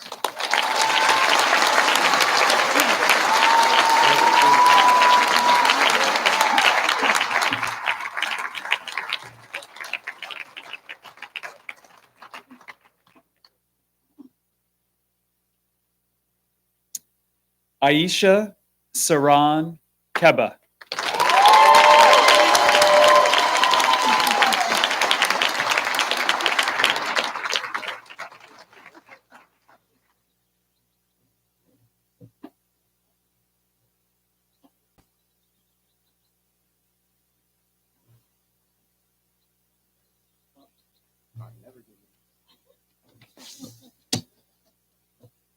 Good afternoon, everyone. My name is Abdul. I'm Aisha's younger brother. I just wanted to say a big congratulations to her. I'm incredibly proud to be up here with her, and there's no one else I'd rather be up here with in this moment. So today, we're gathered here to celebrate a remarkable journey, a milestone that signifies not just the end of an academic chapter, but the beginning of a new adventure. From a young age, my sister has always shown incredible resilience. She faced challenges with an unwavering determination and unbreakable spirit. Whether it was 3 a.m. study sessions or balancing school with countless other responsibilities, she tackled everything with her strength and grace. Her beauty, inside and out, has always shone brightly. It's not just her radiant smile or her graceful demeanor, but the kindness and compassion she shows to everyone around her. She has a way of making people feel valued and loved, which is a rare and precious gift. Strength and courage define her. In times of difficulty, she never faltered. She stood tall, fought hard, and emerged stronger every time. Her courage to pursue her dreams, no matter how big, and her strength to overcome obstacles are truly inspiring. She's been a beacon of hope for me and a role model to many. As my family and I celebrate her achievement today, I want to say how incredibly proud of her we all are. Every step of this journey, she made us proud with her hard work, dedication, and perseverance. And today is a testament to her efforts and the bright future that lies ahead for her. As her sibling, the thought of her moving on to new adventures brings a mix of new emotions, though. I will miss her dearly, our late night talks, our shared laughter, and even our disagreements. She has been my confidant, my partner in crime, and my best friend for the past 16 years of my life. So, my dear sister, as you step into this new chapter of your life, remember that you carry our love and our pride with you. Your resilience, beauty, strength, and courage have brought you here, and they will guide you through every challenge and triumph ahead. We are incredibly proud of you, and I will miss you more than words can say.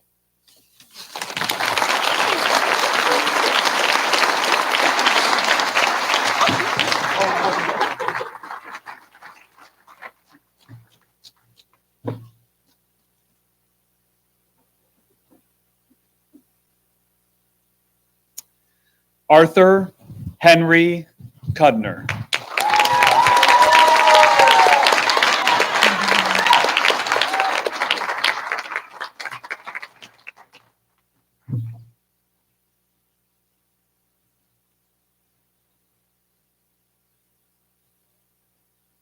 We know him as Hank.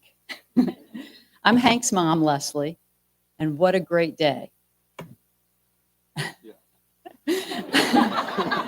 This is the end of an era for me because Hank is the last of 6 children to graduate from high school. My first 2 children, Hank and his older sister went to Key School since pre-K 3. Hank's oldest 4 siblings went to public school, got their degrees, and are now off living successful lives.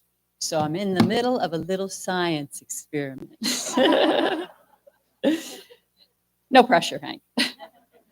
I appreciate the opportunity to thank Key for fostering Hank's innate good character traits throughout the years. I'd like to talk about these traits as I saw them emerge over time. When Hank was about 2, he displayed the trait of determination. We all know how hard it can be to break a habit. At that age, Hank was an avid chain smoker. Thumb sucker. One night, as I was tucking him in, I tried to impress upon him the vicissitudes of thumb sucking, everything from developing an overbite to ingesting dirt under his nail. From that moment, he listened to reason, and from that moment, he was a new independent man, forever free from his vice. Hank also has dedication. When he was born, he was gifted a blue teddy bear. Sorry, Hank. He carried that teddy bear around with him everywhere for years and still has that teddy bear in his room, even when he has one of his almost weekly parties. Through Hank's dedication to Teddy, I learned about his stoicism and personal responsibility. One night, we went on a family camping trip. As we were all getting into our sleeping bags, Hank realized he forgot to bring his Teddy. He didn't complain, but that night, he snuck out of the tent quietly and threw up. That morning when I found out, he said it was his responsibility to pack, so he didn't want to bring the rest of us down. I'd like to interject here that Hank knows he's always welcome to come to his father and I for emotional support and advice. Sometimes he still does, even at 3 a.m. At several different parent-teacher conferences here at Key, I was proud to hear Hank brought his compassion to school. He would always support classmates that he felt were left out, singled out, or stressed out from navigating tough personal or familial struggles. At the dinner table, he would tell us about these struggles, but he was very discreet. He never divulged names or personal details. As a mother, I always respected his reserve, but as a person, I really wanted the deets. Hank is also a hero. One summer, when we were vacationing in Nag's Head, he saved a girl from getting swept out from a rip current. Had anyone heard that before? Okay, so he's modest too. I'd like to close with one of my favorite quotes that ties this all together. One ship sails east, another west, by the same wind that blows. 'Tis the set of the sail and not the gale that determines the way she goes. That's by Ella Wilcox.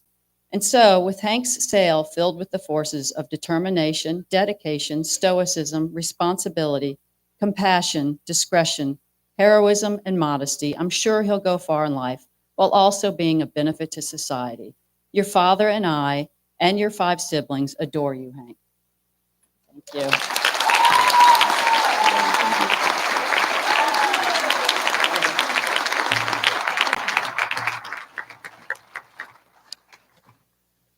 So we will now take our 15-minute intermission.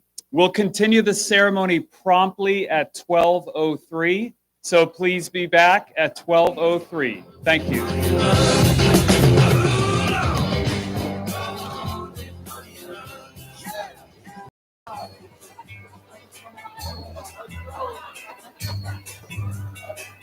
I hear something saying,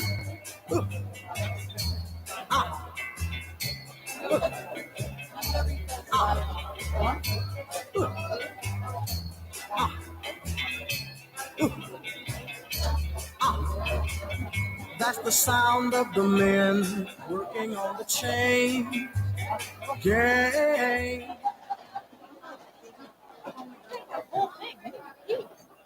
I'm gonna run the spit house.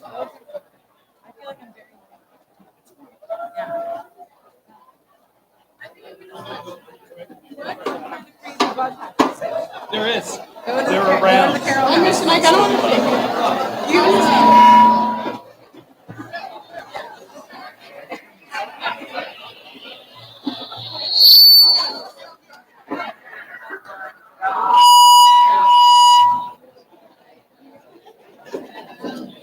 I didn't touch it.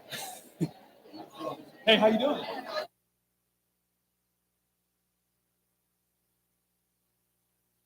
On the highways and byways and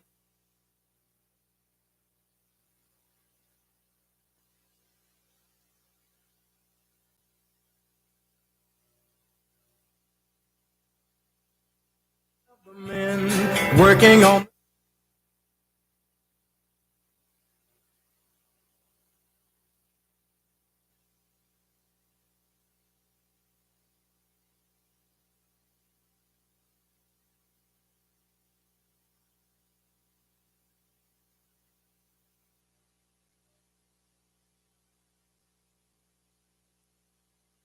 to work right here.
But there's nothing that fits.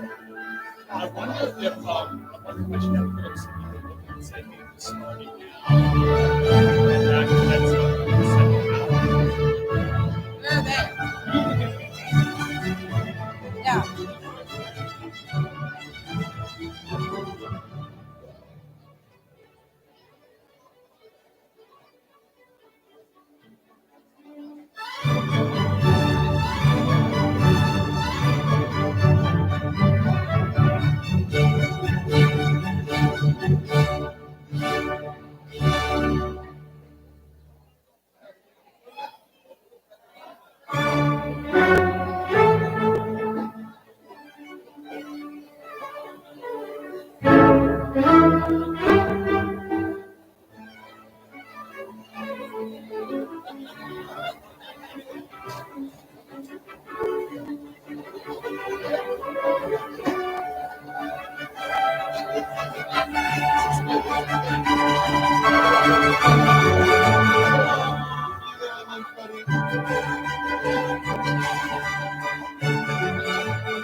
All right, we are going to start the second half of our event. If all the graduates could please come to the stage.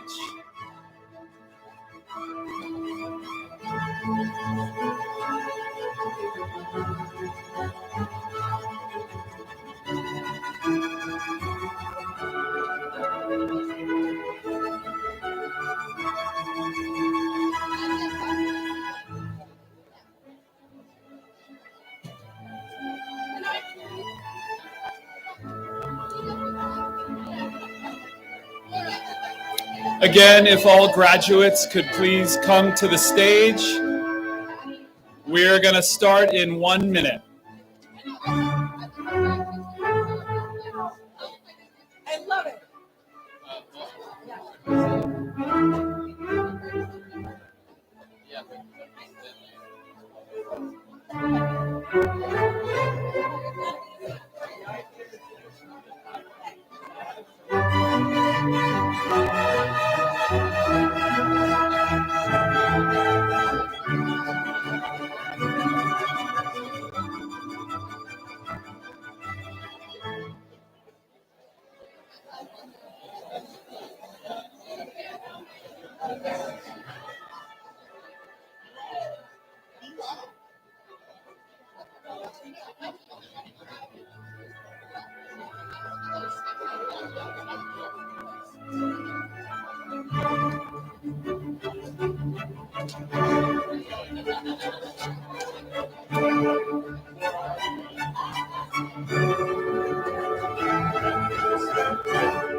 Okay, thank you so much.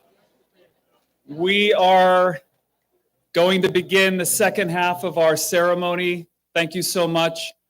Remember that drinks and snacks will be available throughout the second half if you want to walk over and get something to eat. All right. Our next graduate, Jameson Stephen McDonald.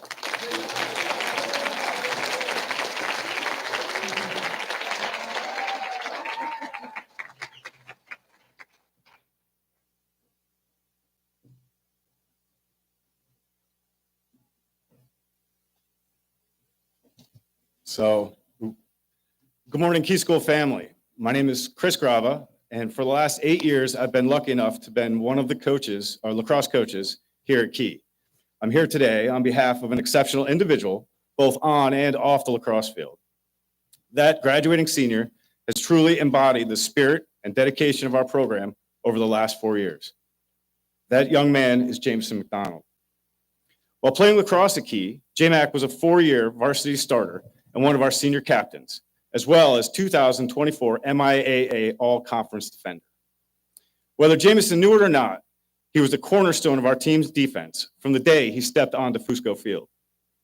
His freshman and sophomore years, he was always very quiet and reserved. However, as time passed and he matured, his leadership qualities flourished, and by his junior and senior years, he had become an extraordinary and outspoken leader, inspiring and motivating his teammates and often coaches with his unparalleled physicality, passion, focus, and hard work. This season was my first year as head coach here at Key, and I would often get to the field early to post a daily practice plan in the locker room before the team's arrival. When I would get to Fusco, Jameson would already be on the field with a bucket of balls, shooting on the goal to get extra reps to excel at his new role with our extra man offense. This is just one of the many examples of the dedication to improving himself and our team.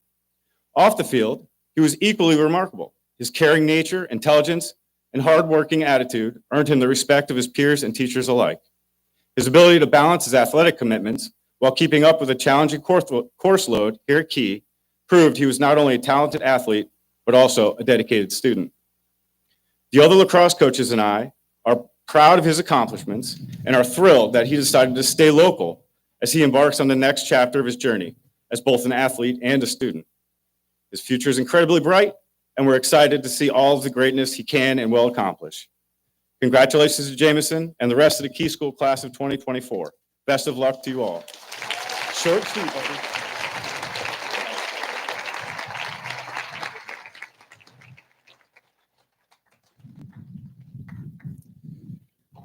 Jackson Kent McCoy.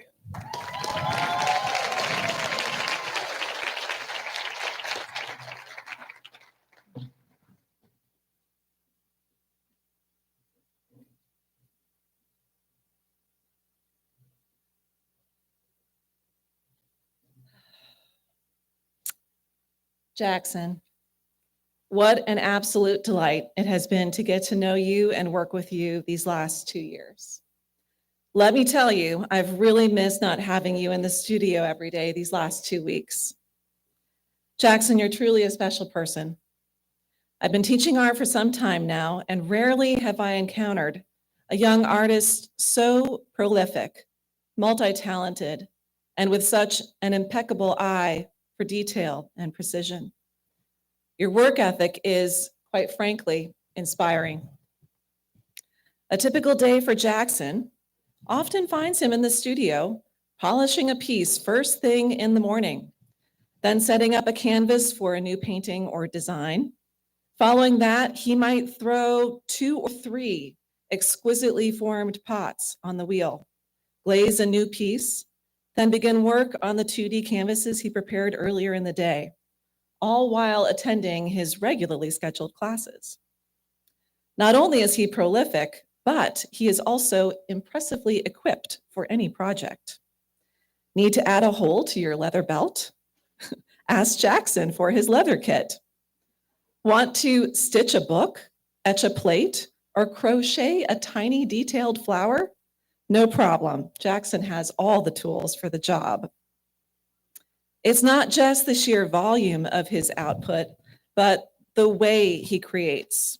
He immerses himself in the artistic process, carefully measuring, finishing, and polishing with such care and attention to detail. I often tell him his clay pieces are so immaculately finished, they look almost machine-made. There is no perceptible flaw. When he measures out his 2D pieces, the tape is precisely laid and always perfectly measured. This is how I know you will be so successful in pursuing your twin passions next year at Savannah College of Art and Design, with your joint interests in architecture and ceramics. You are the perfect blend of an artist who can exercise precise detail with a creative flair. When you meet a student with such a drive and a passion for creating art, you know it is an innate part of who they are, something they are compelled to do. Jackson is not only talented, but also incredibly thoughtful and kind. I was so touched earlier this semester when he picked out a selection of new glazes and chose a specific shade of turquoise just for me. I had never told him it was my favorite color, but it's his attention to those small details that means so much. He pays attention. Everyone who is in your orbit will understand what this means, but it's pretty much everyone you come into contact with who senses your unparalleled kindness, creating a feeling of acceptance, regardless of who they are. Jackson, I'm such a huge fan of yours, and I know that with your talents, drive, and passion, you will go far. You've mentioned a few times now that you want to come back and do a guest art lesson. And trust me, I'm going to hold you to that. I will miss you terribly, but I can't wait to brag to everyone I know that one of my students is out there crushing it at art school. Congratulations on this remarkable achievement. I'm so excited to see all the amazing things you will accomplish in the future. I will always be cheering for you in whatever you pursue. And remember, the studio door is always open.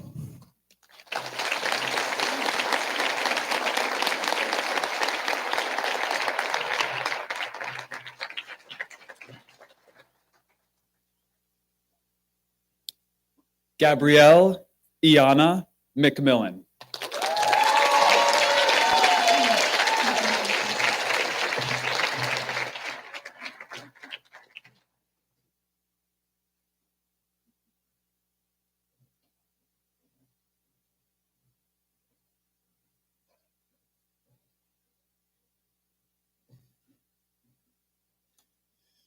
Good morning or afternoon. I'm not sure which one it is, but Gabrielle has no idea what I'm about to say today, and so she's not happy with me, but I told her that this is payback, so here we go. Key School Class of 2024, congratulations to you all. You all did it. Gabrielle, you did it. You have successfully reached the first of many major milestones in your academic life. Gabby, you aren't just a high school graduate. You are a proud Key School graduate who has completed this journey with strength and grace. In fact, your mother and I intentionally named you Gabrielle Iana because we wanted your life to be grounded upon the principles of strength and grace. Gabrielle literally means God is my strength, and Iana means God has been gracious. If any person has ever lived up to the name given to them, it has been you. particularly over these last 4 years. Gabby, you are the most strong-willed person I know. In the worst of ways, but mostly in the best of ways. Your strength from God helped take you from the struggle of assimilating into a new and challenging academic environment during the height of an isolating global pandemic to joining your first sports team and confidently participating in numerous plays and musicals, all while working hard to achieve your personal best in classroom. Your strength is a strength, yet you carry it with a grace that can only come from God. It is by this grace that you were accepted into Emory University, and it is by this grace that you will achieve greater things than this current experience in life. Gab, as your key school journey ends and the exciting college journey begins, I want you to remember 3 things. First, do what you love, and you'll always love what you do. Second, take the time to be curious and to seek out experiences that will challenge you. And lastly, always remember that you are Gabrielle Iana, the one who lives by the strength and grace of God. Your mother, sister, brother, and I love you. We're proud of you, and we can't wait to see where strength and grace take you next. Congratulations.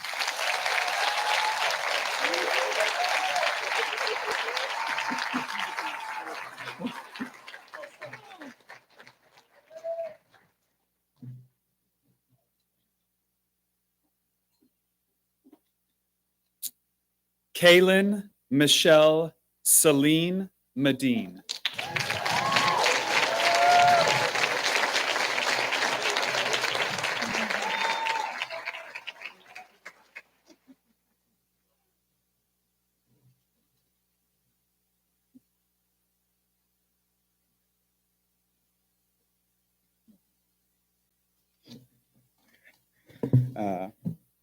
First of all, congrats. You made it.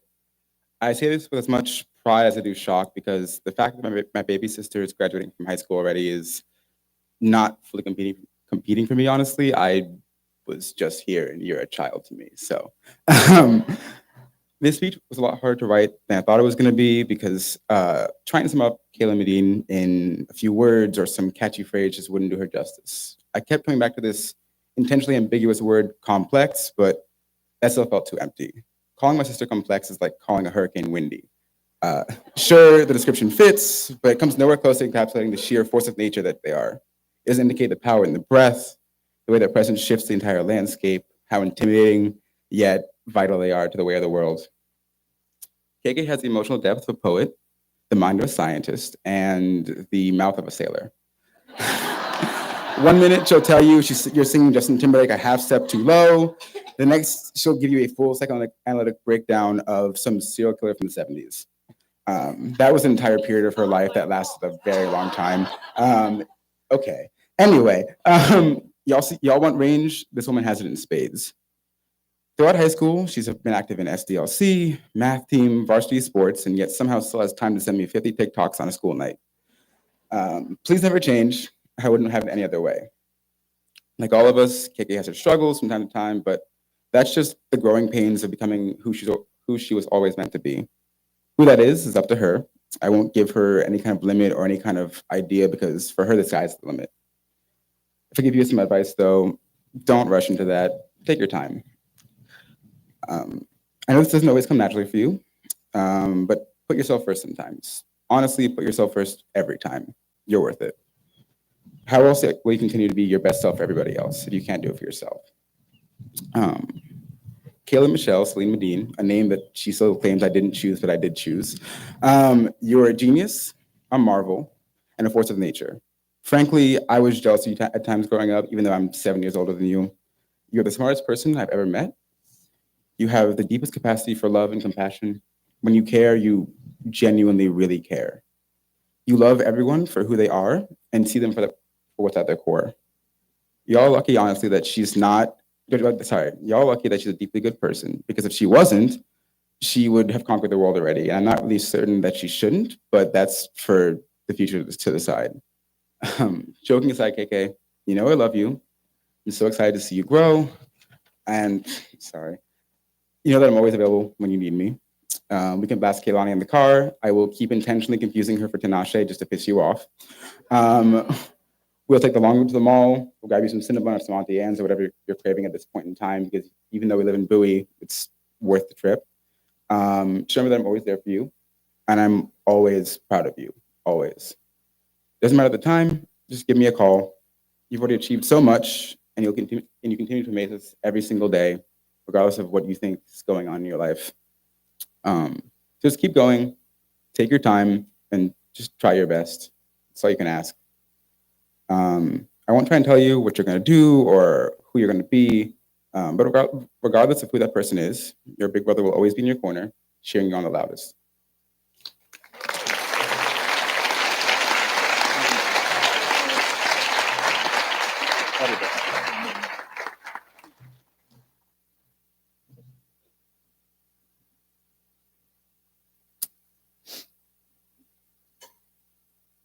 Annalisa Elizabeth Malone.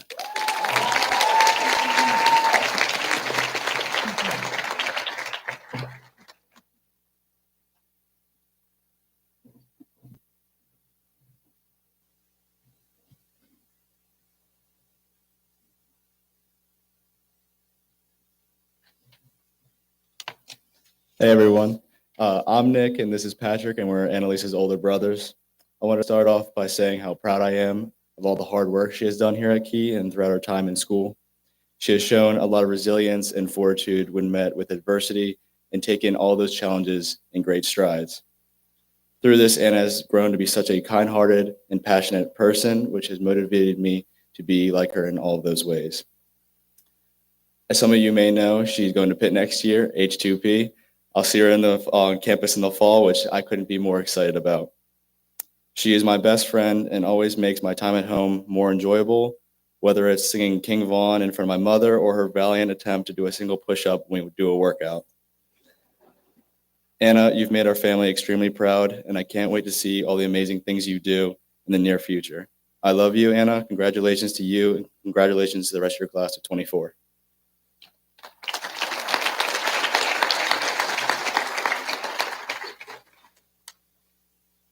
As Nick previously stated, my name is Pat.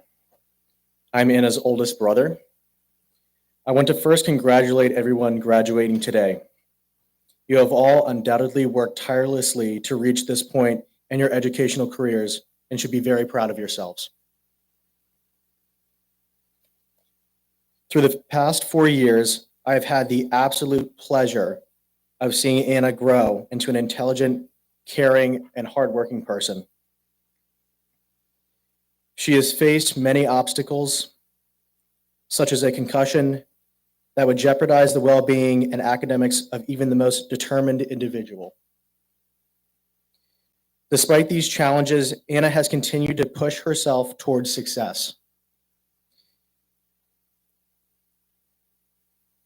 Anna, this is an understatement, but we are so proud of all your accomplishments and are excited to see what the future holds for you. Congratulations.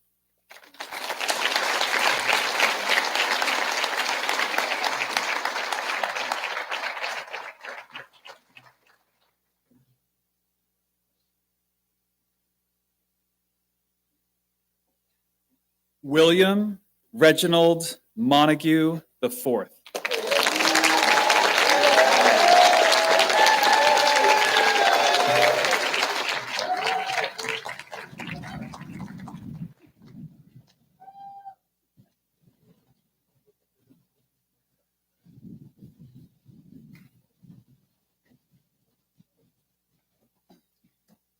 To be clear, you know I gave the nice speech to Connor.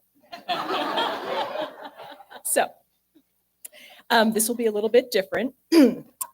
So 17 years and 8 months ago, after 40.5 hours of labor, Wills Montague was born.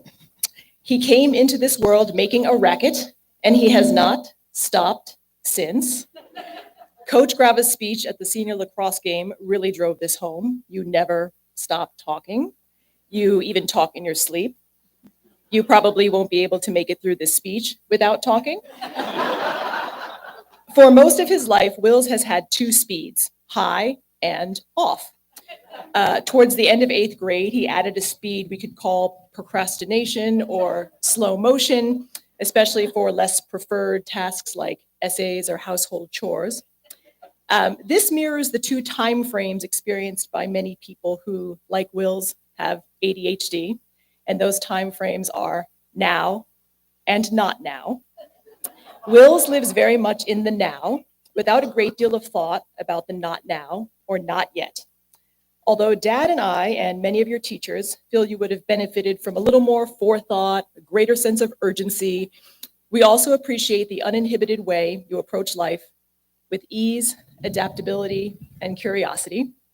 You are always ready to amuse or be amused. As one of your Montessori teachers noted when you were not yet 2 years old and won the pretzel eating contest, you do most things with relish and gusto.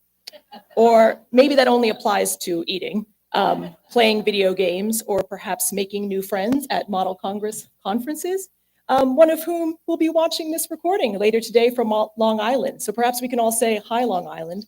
Hi, Long Island. During our closing activity on the Thailand trip in April, many people tapped your shoulder as a person who made them laugh and someone who lives out loud. They may have just selected you for being loud, but they also recognize that when you are on, you're all in all the time, which may be tiring for the rest of us, but can also be a lot of fun. With this, I will share some words of gratitude. To all of your teachers and classmates for enduring the endless stream of side conversations.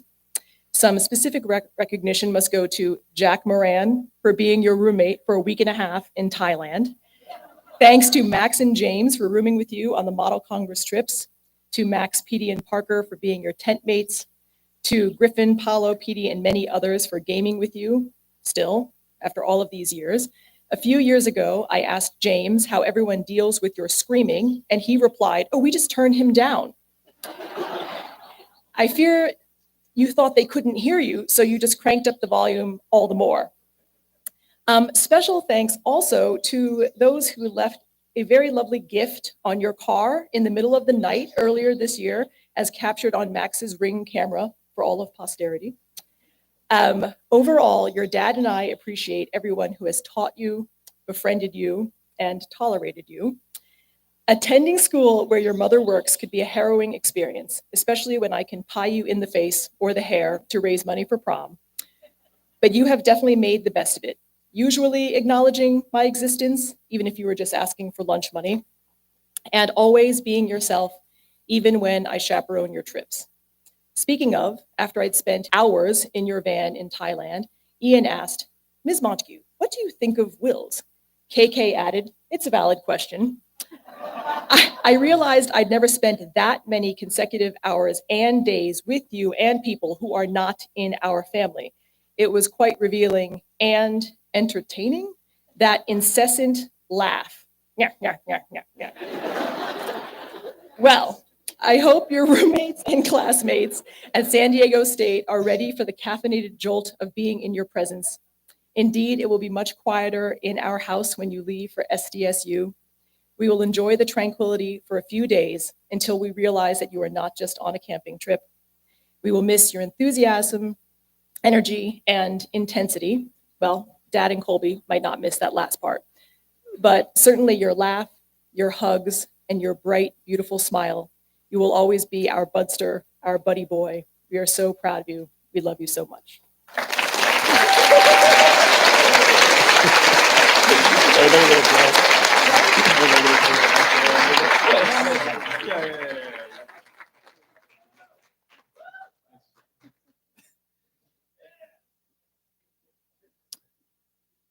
Isabella Evelyn Moran.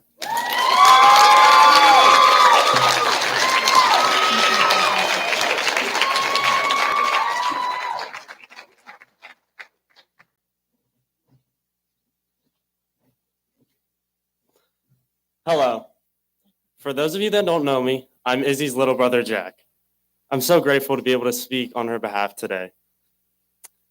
When I tell you that Isabella Moran is the most dedicated, intelligent, and hardworking person that I know, you might not believe me.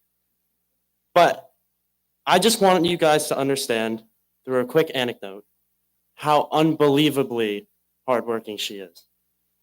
When she first told me that she wanted to go and become a helicopter pilot in the Navy, I was taken aback. But one thing that I never thought was that she couldn't do it or that she wouldn't be able to. Because she is the most hardworking, intelligent person that I know.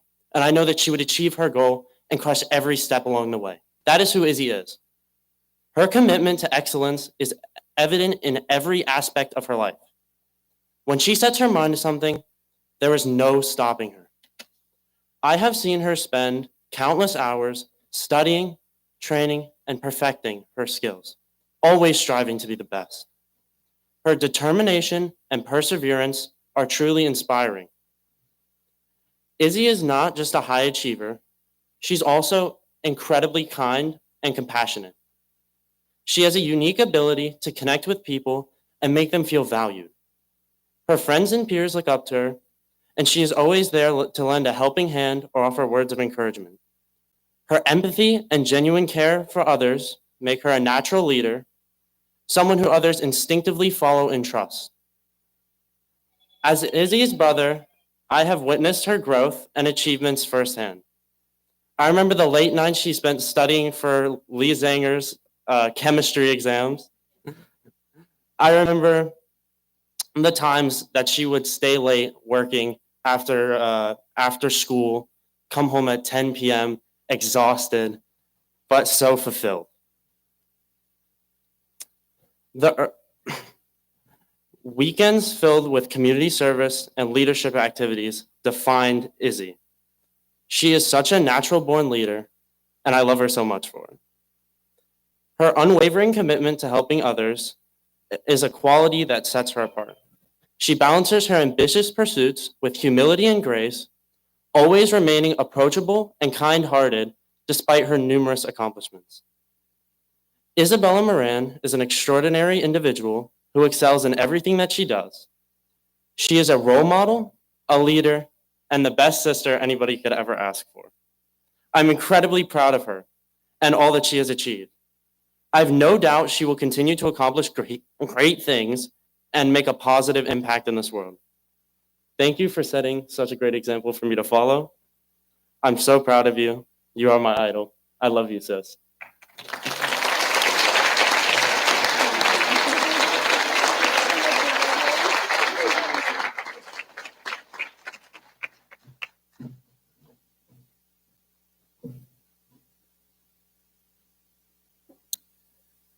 Owen Alexander Moyer.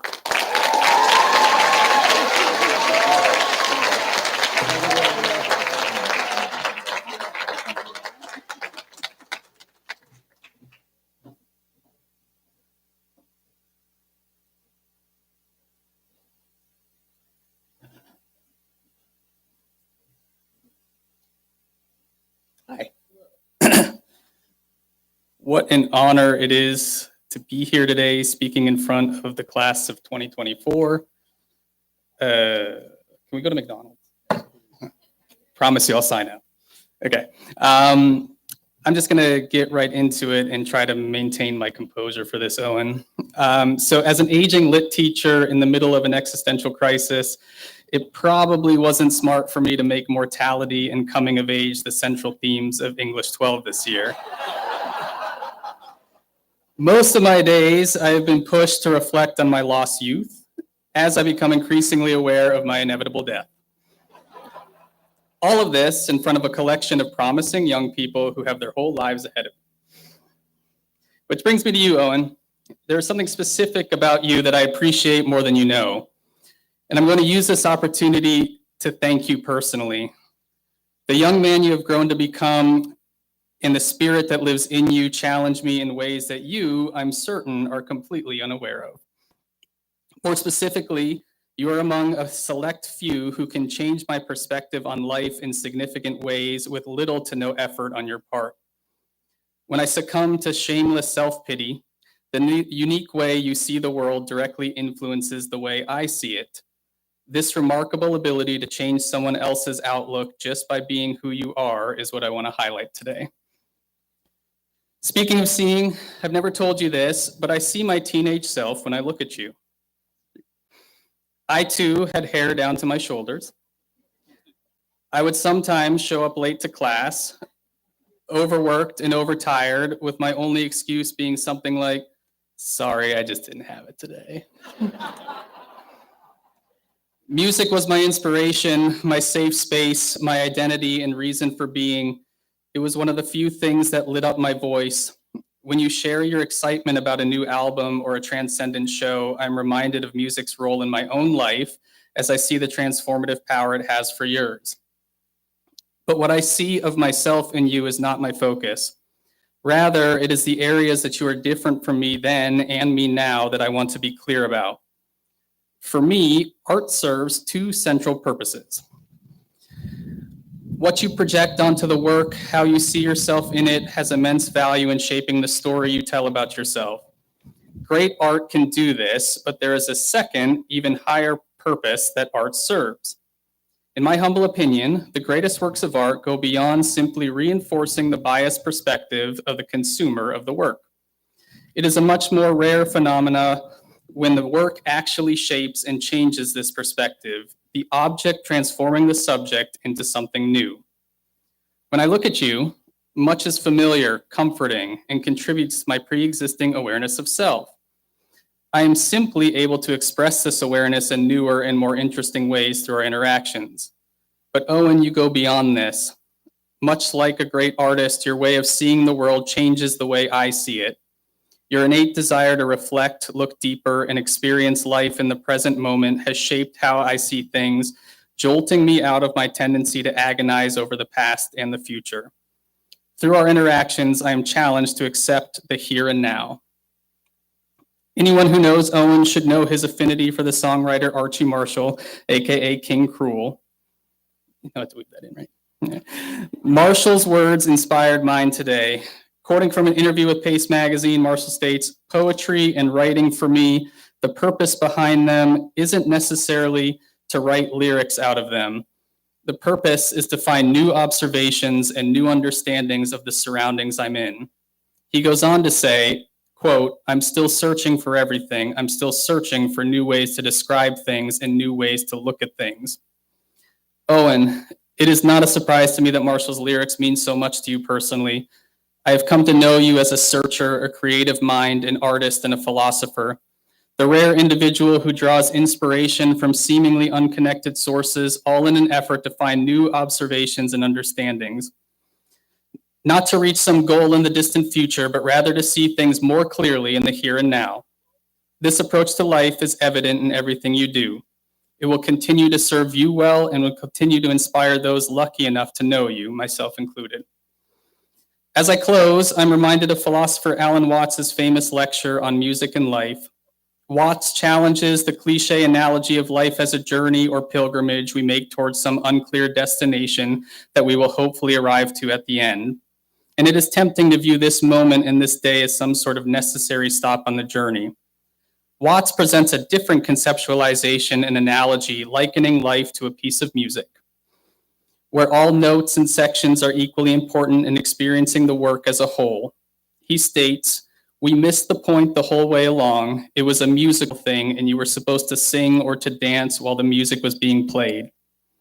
Sometimes I forget this until an individual like you, Owen, reminds me with your very being that a new perspective needs to disrupt and replace my old one. Thank you for showing us all through everything you are and all that you embody, that the past and the future are less important than the beautiful, discordant, glorious, messy present." Congrats. Thank you.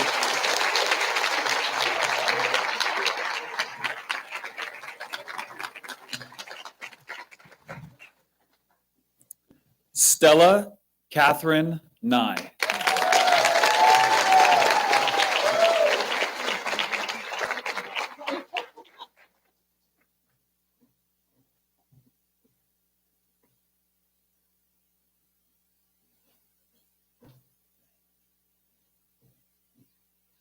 To those who don't know me, my name is Maddie Harvey, and I'm Stella's neighbor and best friend, beginning in our daycare years. Stereotypically for seniors, this time of year evokes feeling of reminiscence of nostalgia and of mixed emotions about the extreme changes of what's to come. As a senior who also just graduated, I have taken the time to reflect on the 17 years of friendship Stella and I have shared together. We've also been preparing for living across the country from each other since Stella got accepted into University of Colorado Boulder, and I've been planning to go to University of North Carolina, Wilmington. We have been best friends for both of our entire lifetimes, and I often forget about the special moments and endless adventures that has built us such a concrete relationship. Being able to tell people you've had a friendship for 17 years is pretty cool, and I always seize the opportunity to share this information with people and pleasantly watch the surprised look on their faces hearing that it's lasted this long. But when I really think about it, this friendship means so much more to me than just being able to tell people that and I don't express it enough. I truly can't express enough how much I appreciate Stella, as I know she would go through lengths for me and is a genuine friend you can rely on. When I was younger, I moved away to England for 4 years, and while most childhood friendships would normally end due to the distance, ours just made us grow closer. Stella and I would still manage to FaceTime regularly, despite the 5-hour time difference. We'd write letters back and forth often, and she and her family even came to visit me for a week in England. Then, when I finally moved back to the US, our friendship returned back as if it had never left. If this doesn't display the kind of character Stella is, then I don't know what would. It really shows how dedicated and willing she is to her passions, such as our friendship. Sharing this long of a friendship also allows me to see the qualities that make Stella so well-rounded. I mean, seriously, who can hate her? She's outgoing and she can strike up a meaningful conversation with anyone. She's also loyal, kind, and very trustworthy, but my favorite quality of hers is how true to herself she is. It's something I've always seen in her, even if she may not know it. She knows her strengths and passions and uses it to her full advantage to become the best person she can be, which is something I can only marvel at. She uses this quality in all aspects of her life, including in sports and in school, which makes her to also be a natural-born leader. As she continues her journey to college, I know she will use these qualities and values to push her to excel in life, and I am thrilled to watch her thrive. Never lose these attributes, Stella, as I cannot express enough how strong of a person they make you. Stella recently got offered a spot at UNC Wilmington and decided to enroll rather than at UC Boulder. This means we'll actually go to school together again for the first time since preschool. When we continue our time together at UNCW, we will be unstoppable, as I know we will remain as close as ever and push each other to our greatest potentials. I know I don't say it as often as I should, but Stella, you truly are such an incredible person, and I can't fathom living a life without you in it.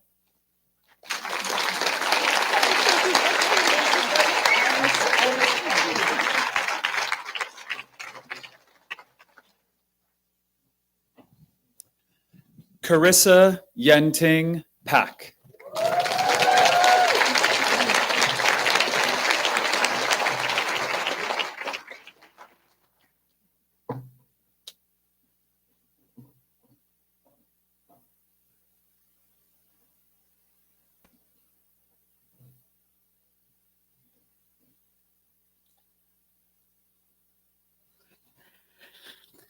For those who don't know, a sestina is a 39-line poem following a pattern of repetition of N-words in 6 stanzas, building to the final 3-line stanza known as the envoy or tornada. The 6 words of the first stanza are repeated through the remaining 5 6-line stanzas. It is a rigid and tremendously complex poetic form that, when successful, effectively marries content and structure in ways where the importance of each element is highlighted as they complement each other. What, do you ask, does this have to do with Carissa? Great question. I wondered the same thing when she surprised me this year by taking on the ridiculously difficult task of crafting her own sestina in our English 12 Comp Lit course. To make sure you all are following, Carissa elected to utilize this rather obscure, exceptionally challenging form when all I was asking her to do was to write a story. Now, traditionally, sestinas engage with themes of courtly love. Carissa, though, titled her original work, For I Am Death.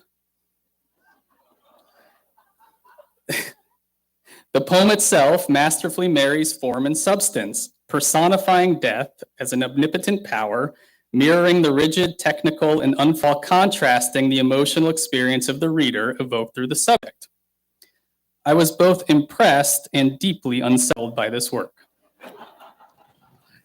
It left me questioning everything, spiraling as one does when forced to confront their own mortality. But aside from the questions about myself, I had questions about the writer. Who really is Carissa Pack? 4 years of knowing her as a student, I am no longer surprised by her talent, creativity, and intellect.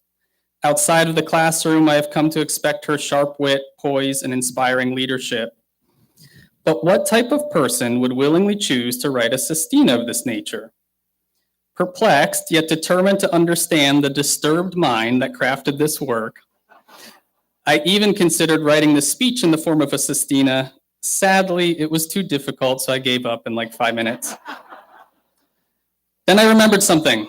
In another assignment, I asked the students to share the work of art, poetry, music, etc., that they feel most emotionally connected with. Revisiting the response would surely bring clarity to the questions that emerged about this person I thought I knew.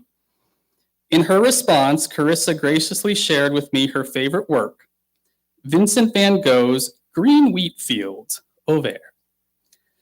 For those who are unfamiliar, take a moment to look up this painting. Look at it. It is an example of a pure landscape. No people, no buildings, simply blue and green brushstrokes depicting brilliant flowing grasses and an idyllic, pristine sky. It is bright, bucolic, airy, and peaceful. But just to make sure you all are following me, I'll simplify what I'm struggling with. The person who most deeply connects with Van Gogh's wheat fields landscape is the same person who wrote For I Am Death. One work, breathy, fluid, serene, the other, mechanical, inflexible, suffocating. If these examples serve to reveal who Carissa really is, all I see is confusing, incompatible contradictions. Carissa, I'm going to address you directly now. When you asked me to speak for you, I considered it a career highlight. What a privilege it is to capture the essence of a person I find to be exceptional in so many ways. But the challenge of doing it adequately soon proved to be immeasurable. The more I considered what I think I know about you, the more my attempts became inadequate. But since I had already opened the archive seeking answers, I determined I need to go farther back, to September 2, 2020, to be precise. Here I found the first assignment you ever submitted to me. Long before you would disclose your inspirations and surprise me with your literary talents, well before I would observe your emergence as a confident, transformative leader of Asian affinity, unafraid to speak truth to power if it means ensuring all are safe and all are seen. On this date, 4 years ago I asked the class to share the 5 events that most contributed to who you are. Your response, if you don't mind me sharing, when I started expressing myself artistically, when my grandmother passed away, when I started at Key, when I went to Europe, when I started riding horses.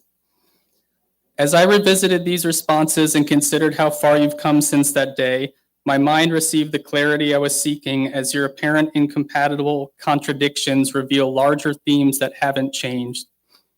Your first submission in Ancient Civ 4 years ago illuminates for me the link between your original sestina and green wheat fields. Much like Van Gogh, all 3 responses reveal you to be an intellectual and an artist, driven by a desire to explore the world while staying grounded in the family that provides a home you will take with you on every journey. You have been shaped by your appreciation and communion with the living, breathing natural world, and through the loss of dear loved ones whose legacy you embody. Carissa, it occurs to me that the process of questioning your apparent contradictions uncovered to me a deeper understanding of what makes you exceptional. You are at the same time an older sister and a younger sister, quietly reflective and a fiery revolutionary, inspired and inspiring. It is an honor to know you in the ways that I do, confessing that I can't begin to capture your full essence. You, me, and the entire class behind me are about to navigate life after Key School with all its beautiful contradictions. Carissa, exploring your inspirations inspired me to do a deep dive into the personal letters of Vincent van Gogh.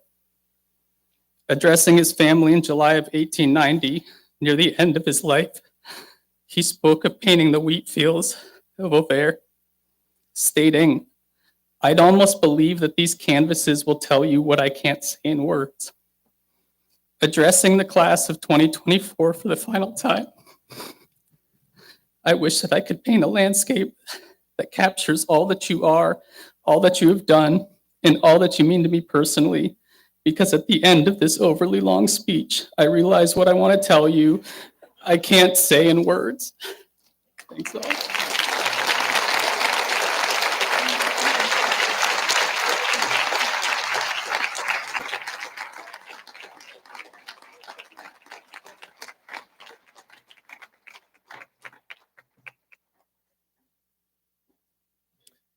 Dylan Braddock Parks.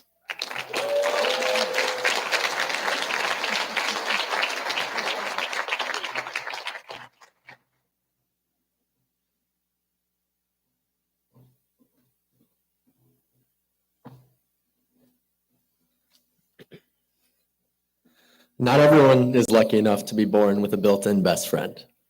Fortunately, even though I'm technically 5 weeks older and much more mature, I was. Just as few people can say that their first friend is still their best friend, and I'm also lucky enough for that to be the case.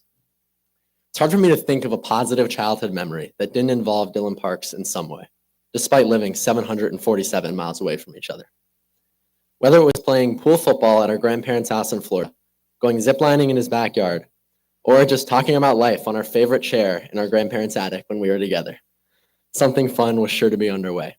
So now, many FaceTimes and Hamilton rapping sessions later, I have been gifted the opportunity to get on a stage and embarrass Dylan in front of all of his closest peers, so I am not throwing away my shot.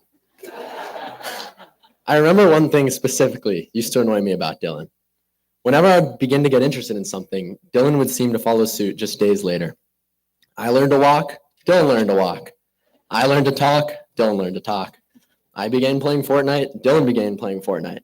I got my first girlfriend, Dylan, well, we're still waiting on that one.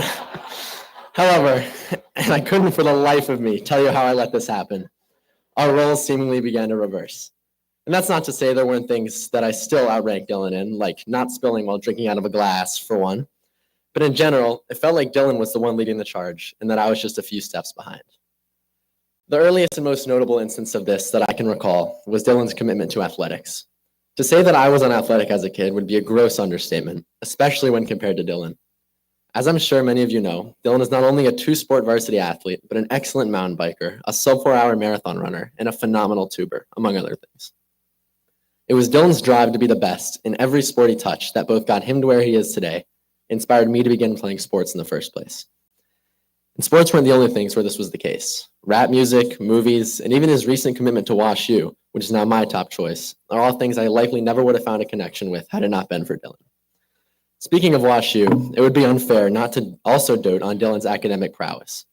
As he has bragged to me countless times, Dylan is not only a straight A student, but is attending one of the top universities in the entire country, all while maintaining a vibrant social life and a great group of friends. And now, as Dylan heads off to college a year ahead of me, I couldn't ask for a better person to pave the way and show me what it means to be not only a great cousin, but an overall outstanding human being. Before I finish up, I want to tell one last story that really shows the person that Dylan is.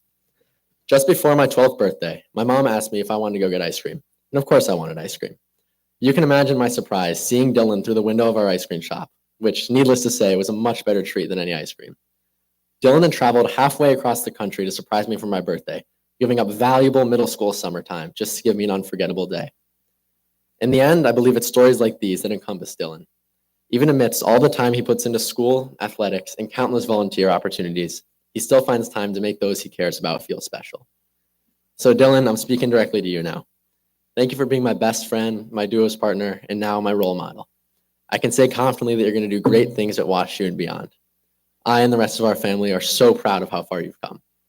And for the class of 2024 as a whole, the biggest piece of advice I can give is to be a little more like Dylan Parks every day, because history has its eyes on you.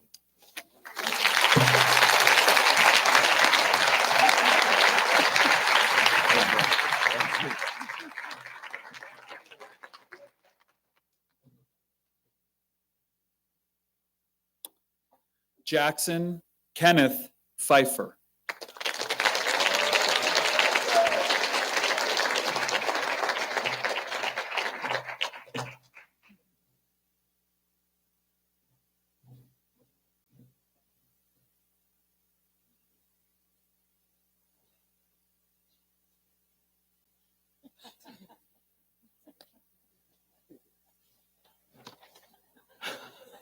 They signed it.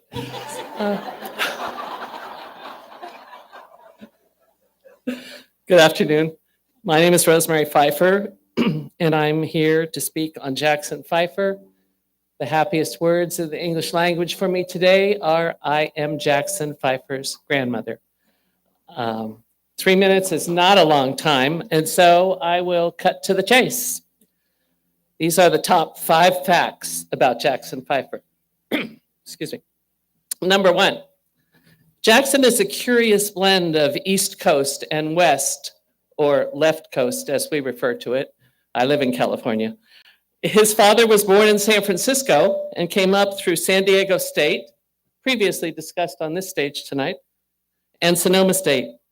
His mother was born in New Jersey and loves Rutgers like a third child. So Jackson, like the Southern California beach vibes and Ocean City, New Jersey, boardwalks, and Greek diners. Fact number 2, Jackson has a great dog named Wilbur. Wilbur is a sweetheart. It's your typical boy-dog story, except Jackson found out he was allergic to dogs and now takes allergy shots regularly so Wilbur can stay. Number 3, Jackson has a sister named Amelia. It's your basic teenage sibling rivalry story, but enough said, because Amelia starts at Key next fall, and she will have her own 3 minutes another time. Fact number 4, like most, if not all of you, Jackson and his family found these pandemic years, the pre-pandemic, post-pandemic, and middle years, a strange and, dare I say, challenging way to do high school. Like most, if not all of you, he had to develop a coping strategy, which turned out to be, spoiler alert, skateboarding. He taught himself a lot about balance, about trying moves over and over again until they came naturally, about falling and getting up, about jumps and landing, and about those few crazy seconds when you get it right and you feel like you're flying. And then he shared this insane passion with other kids here at Key by doing a clinic with another Key student, and in the Annapolis community by involving himself in efforts to improve access and facilities so other kids can skate too. Fact number 5, this is the big finish. What part did Key play? I believe Key encouraged him to have an open mind, which I can testify he does, to question, which I can testify he does, to be organized in thought. It's a work in progress. To be purposeful in communication, and most important, to know that words matter. I believe Key helped him grow and learn more about the human being he is becoming. And so, Jackson, that's about all she wrote. Now, the next chapters will be written by you and by all the people who are waiting in the wings for your next act. I speak on behalf of your family from California to New Jersey. There are lots of us out there. You know that we love you more than we can ever say, more than you'll ever know. And we know that what comes next is going to be great for you. Just be yourself, your best self. It's all we ask of you. It's all we ask of the whole graduating class. Oh yes, always be kind.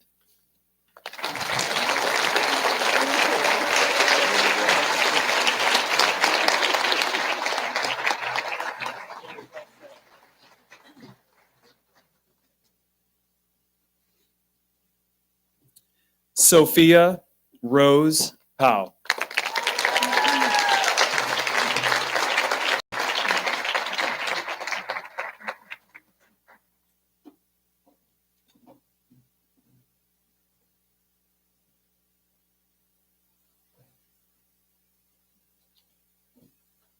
Good afternoon.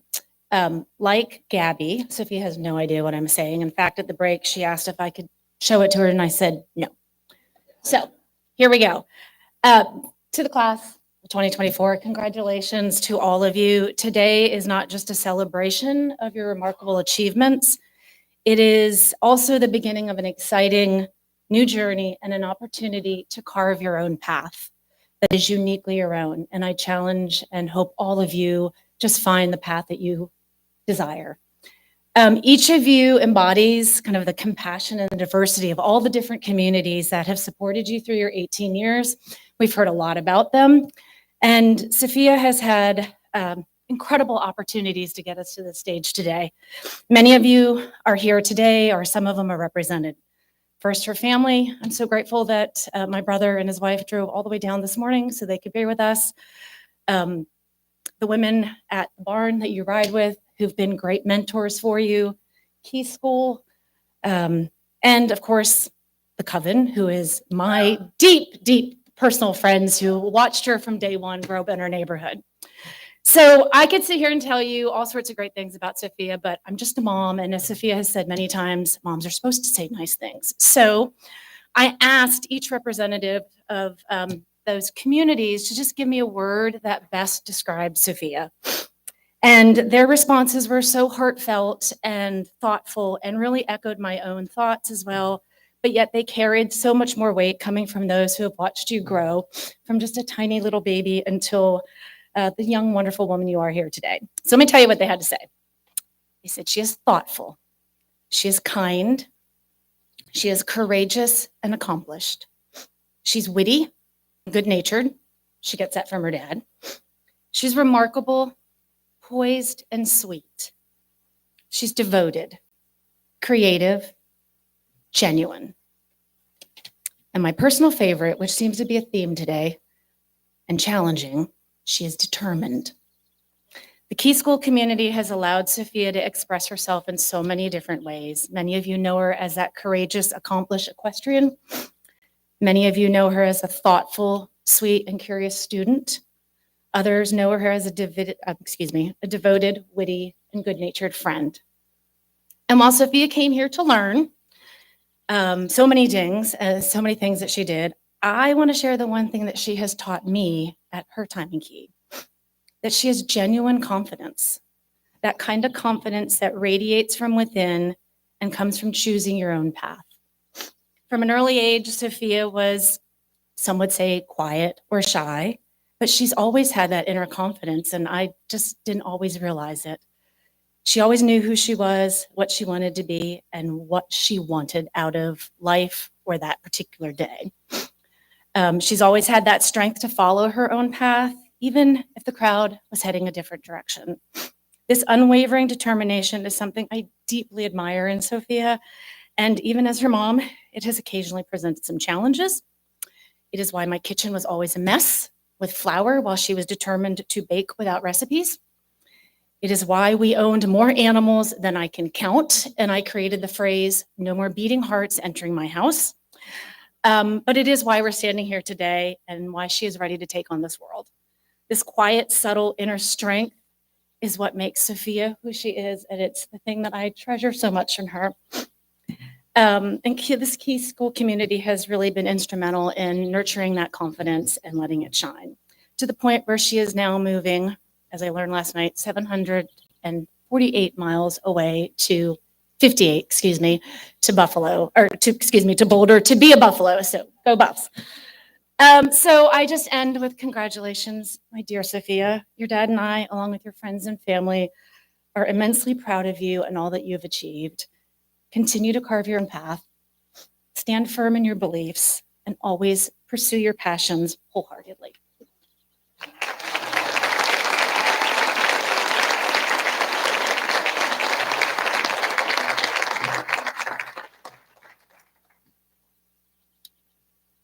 Jayla Sky Powell.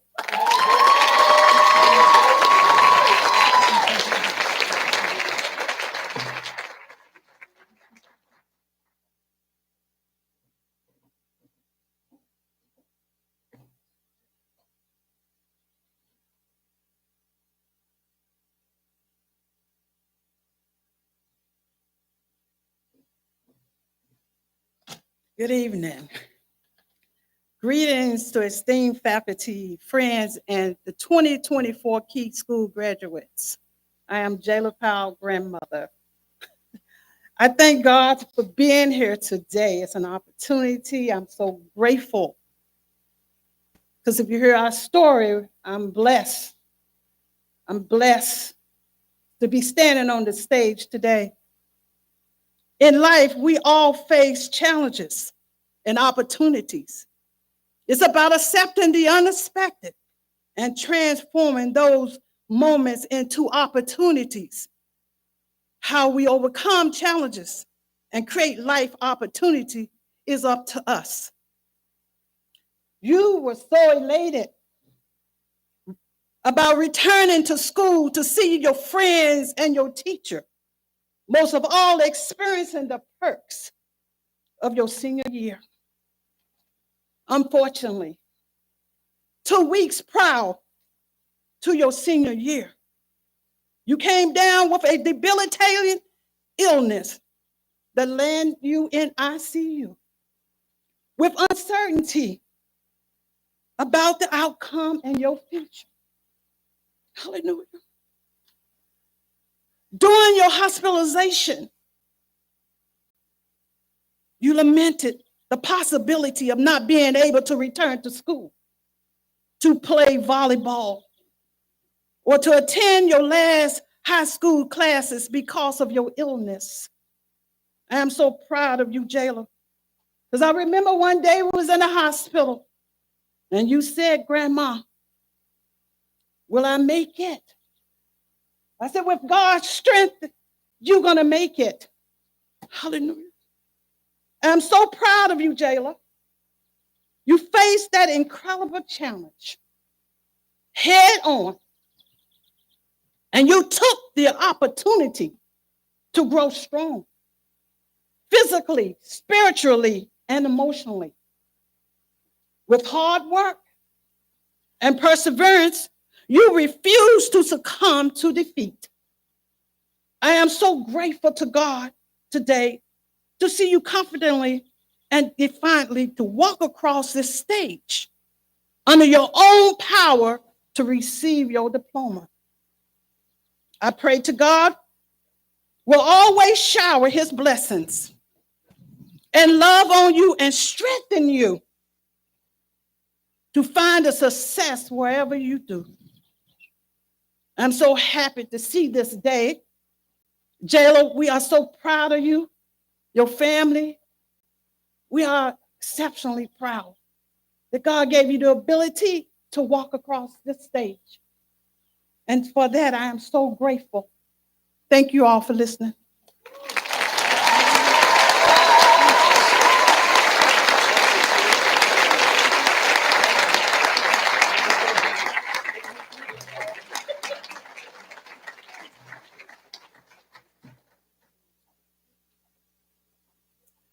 James Stephen Rizik.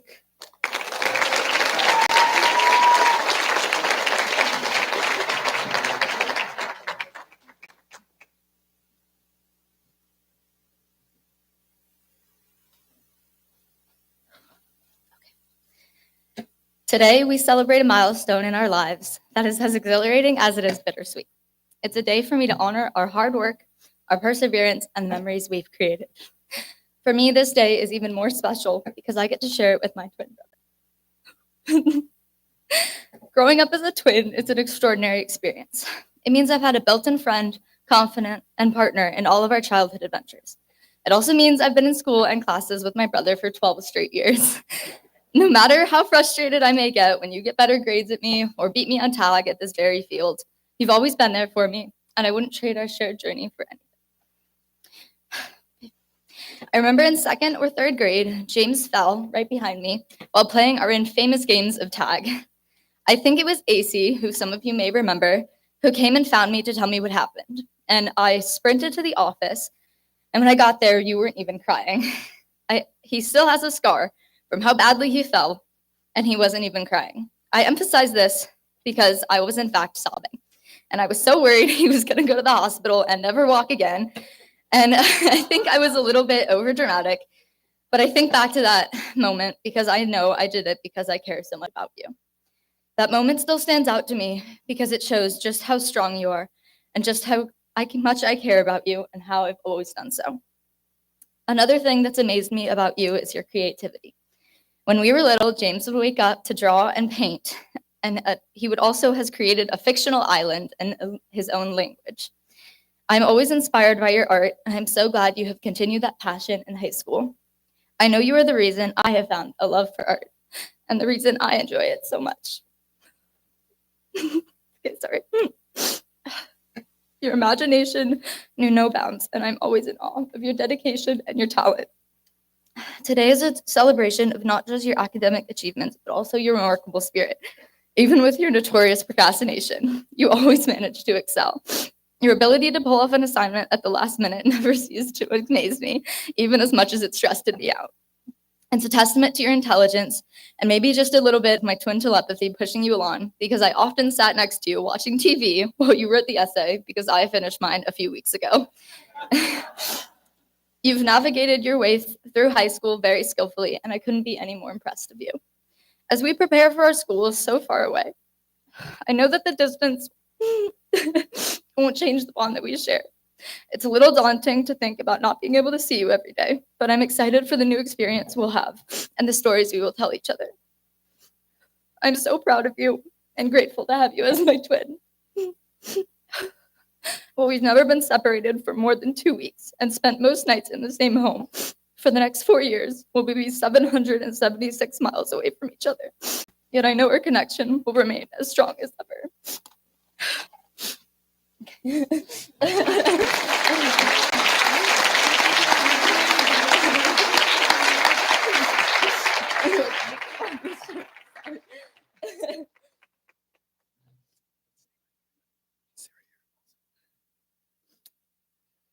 Meredith Ann Rizik.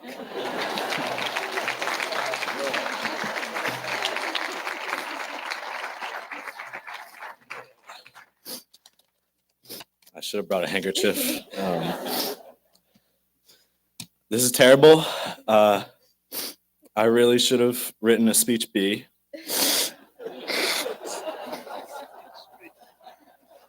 Because I have the exact same anecdote.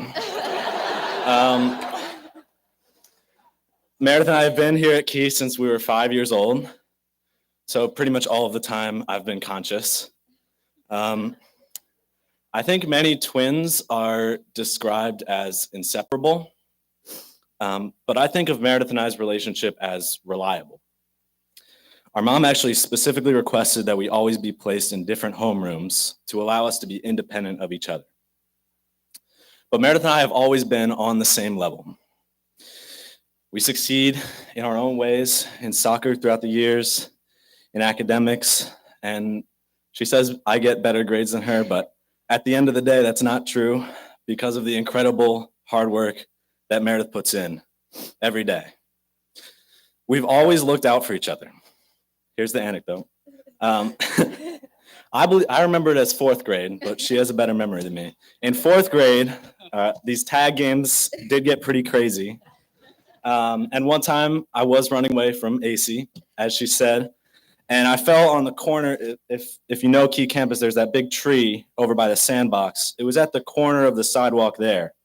And like she said, I still have that scar right below my kneecap from where it cut me. It was pretty surface level, but it looked a lot worse than it was. You could see like a little chunk of me. It's kind of gross.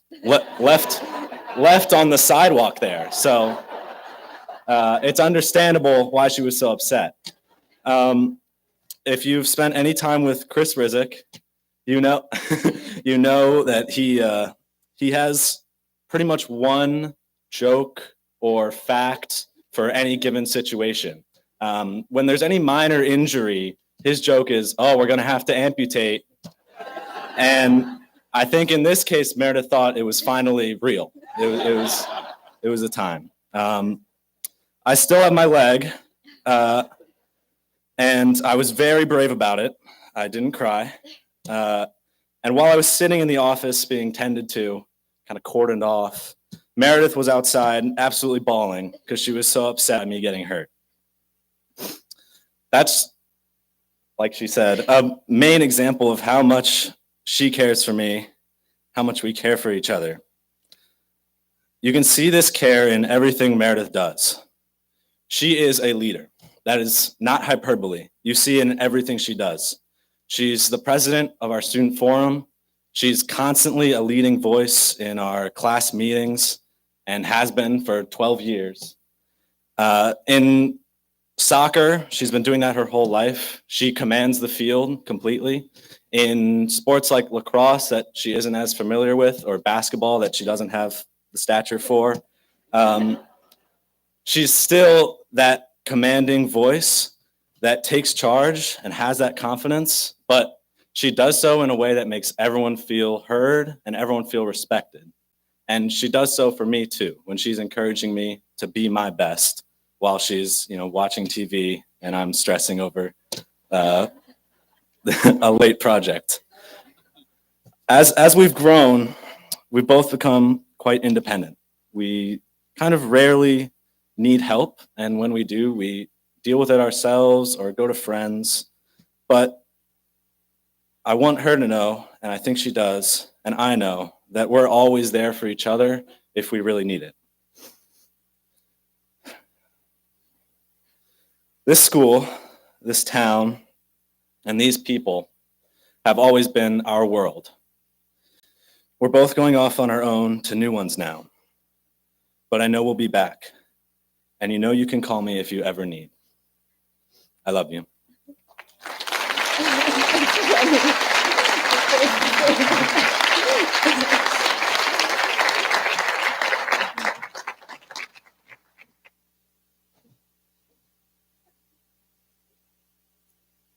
Camille Estelle Saperstein.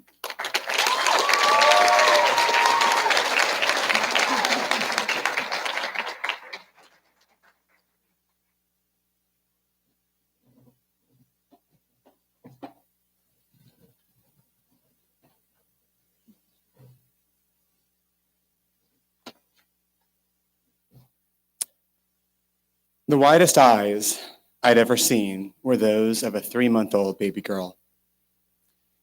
Lucia, our at the time 3-year-old son Noah, and I had flown from Okinawa to Taipei on February 13th, 2006, and would meet Camille for the first time the following morning. Valentine's Day is special for many, and especially so for our family, as it is also my mother's birthday and Noah's due date. On the ride to Cathwell, I remember feeling anxious, excited, and hopeful, but this was one of those moments in life where the intersection of emotions creates a unique feeling that is beyond the capacity of language to describe, but which I think every parent that's here today can understand. From the moment we saw Camille, it was clear that she was taking us in with large, deep brown eyes that had us transfixed. As I thought about what I wanted to share today, I kept coming back to that moment of first meeting, realizing that taking others in is not only what Camille did when we first became a family of 4, but also the superpower that allows her to forge deep connection with others. For Camille, taking others in means taking the time to see people for who they are, devoid of judgment, and celebrating them for their beauty.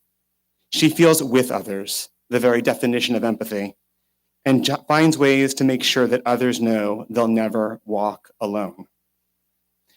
Camille isn't loud in doing this. It isn't advertised or broadcast, but is reliably there, stemming from a deep well of strength and courage. Often, Camille expresses herself through art, drawing, crocheting, and making pottery. Many of us might see these as simply fun avocations, but there's usually a deeper meaning or purpose in what she does. As one example, Camille's baking, well known to the delight of classmates and teachers alike, might just seem like a fun hobby, but it's not. Typically, Camille bakes because she's talked to someone that day who had a difficult time at school, work, or in life, and she specifically baked for them in the hopes that she would be able to pick them up a little bit the next day. Where most of us offer words And yes, after 4 years of high school at Key School, our kids know how to use words. Camille offers acts of kindness. She takes people in. I'm up here today in my uniform because when we moved unexpectedly from Japan in 2019, Camille's 8th move at the age of 13, and sought a place to support and nurture our children. Key provided that home, and for that, Lucia and I are very, very thankful. I'm also in uniform because it symbolizes who we are as a family and who Camille is, a family of service. That she has taught the 3 of us the importance of taking others in and the power of providing acts of kindness when married to acts of service is a testament to the amazing young woman Camille has become. We love you, May. Thank you for taking us in.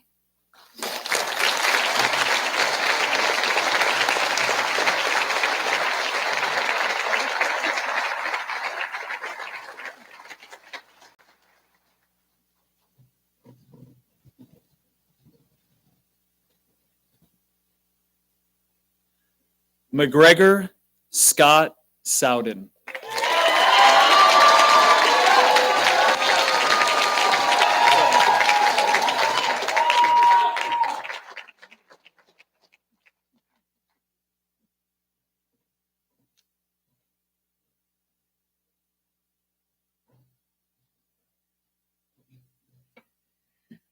Whew.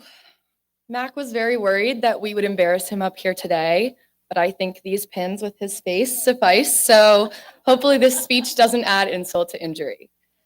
Hi, everyone. My name is Sophia. This is Will, and we are Mac's older siblings. I had the privilege of standing on this stage a year ago to this day with both of my brothers to congratulate Will on graduation, and now I'm honored to be able to do the same for Mac. One of my favorite things about Mac is his ability to be thankful in any situation, good, bad, stressful, etc. No matter what we are doing, his outlook is always bright, and he just seems thankful to be along for the ride. So in honor of this amazing quality, Mac, I would like to tell you, your classmates, and the Key School community some of the many reasons why I am so grateful to have you in my life. One thing about you, Mac, is that you always show up for the people you love.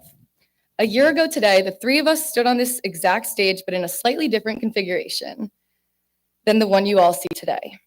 I was behind this podium, yet Will and Mac have since switched places. I often think about last year and all the ways that speech could have gone, but I believe the reason that I managed to walk down those stairs with my head held high was due to your presence.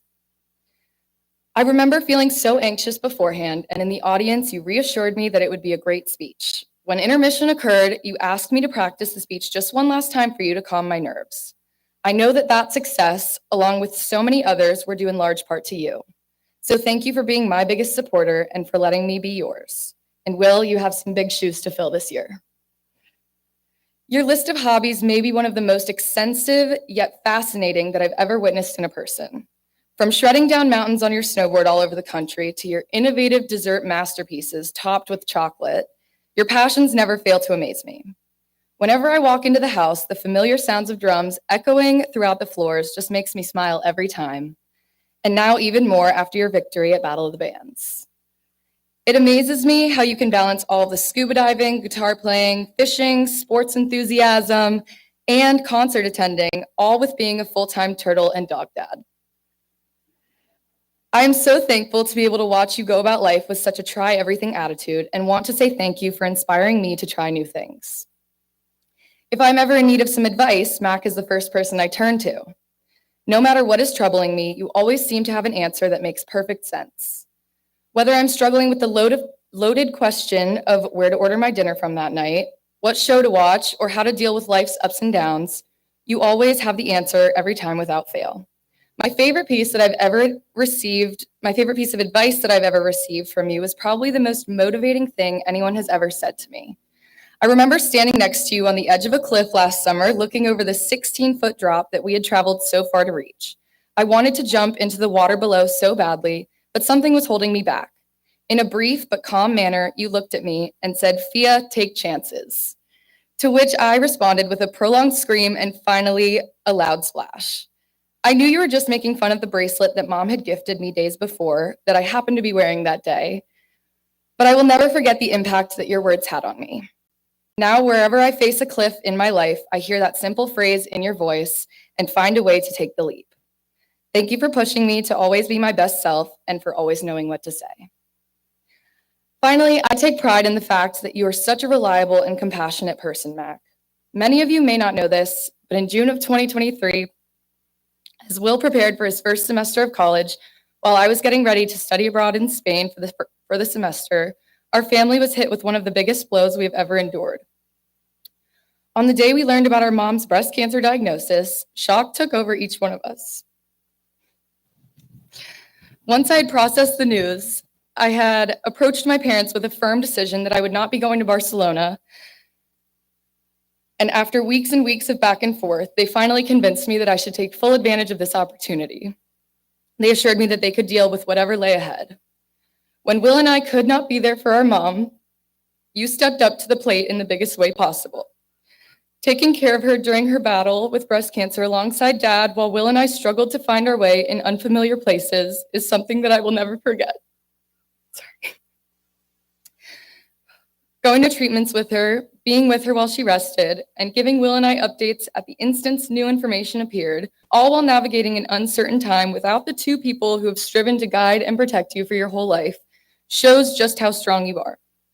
Although Will and I could not be there for her during this difficult chapter in the Saint LaRose story, I'm so, so, so grateful that you were, and for everything you did and continue to do for Mom and for all of us. This list in no way encompasses everything you do for me, for our family, and for the world.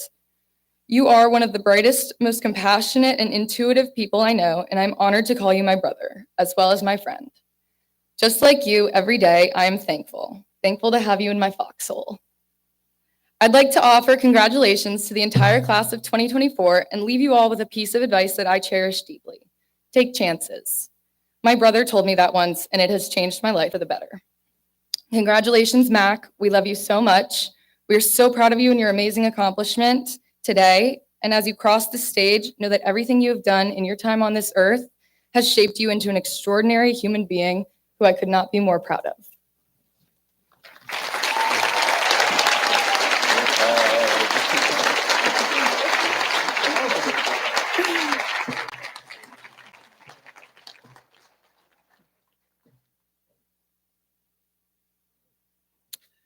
Sean LaSalle Thompson, Jr.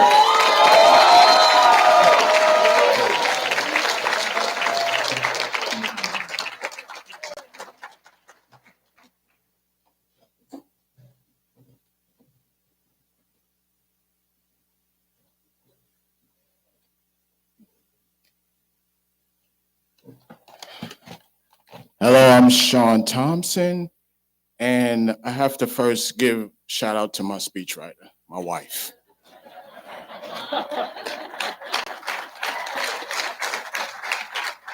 Sean, congratulations on your graduation from Key. You worked hard, and your family is proud of you. We appreciated your all-in approach to an all-school to school. You participated in related activities. You played a variety of sports over the years: baseball, basketball, soccer, tennis, and even flag football later years or years before. Your love of sports is not a surprise because when you were in preschool around 3 years old, every time at pickup, every single day, you had me stop at that bulletin board near the exit of the building, and the bulletin board had cartoon pictures of different sports equipment, and you went right into your song: baseball, basketball, soccer, tennis, football. And we had to sing it every day at pickup and exit. So it follows that your interests in a career involving business and sports. Most of your friends love sports, and you have good friends from elementary, middle, and high school. You started Key School in the 9th grade during the pandemic, and even though the challenges, we knew Things were going well when you told us Key felt like summer camp. There were cool people at Key, and you loved the flexible dress code wearing Crocs. We admired as a young man from Prince George County, you stood tall at Key, a lifelong Steeler fan in the heart of Ravens territory. Go Steelers. You're well-rounded in the love of arts, visual arts, music, and you love to dance and sing. We enjoyed your school chorus performances and your living room impromptu stage show. And your favorite song was Baby, Baby, Oh Baby by Justin Bieber.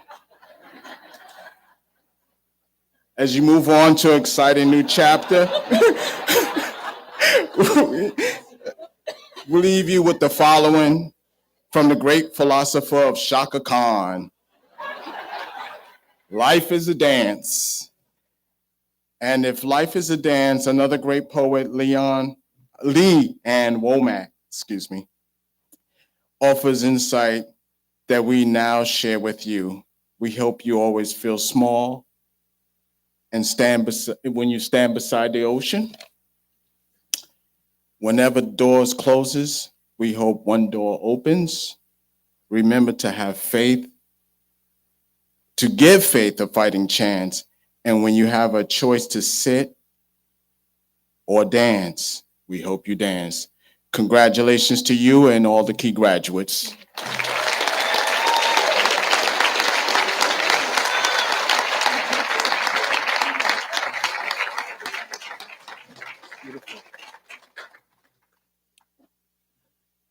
Maya Gabriella Van Alstyne.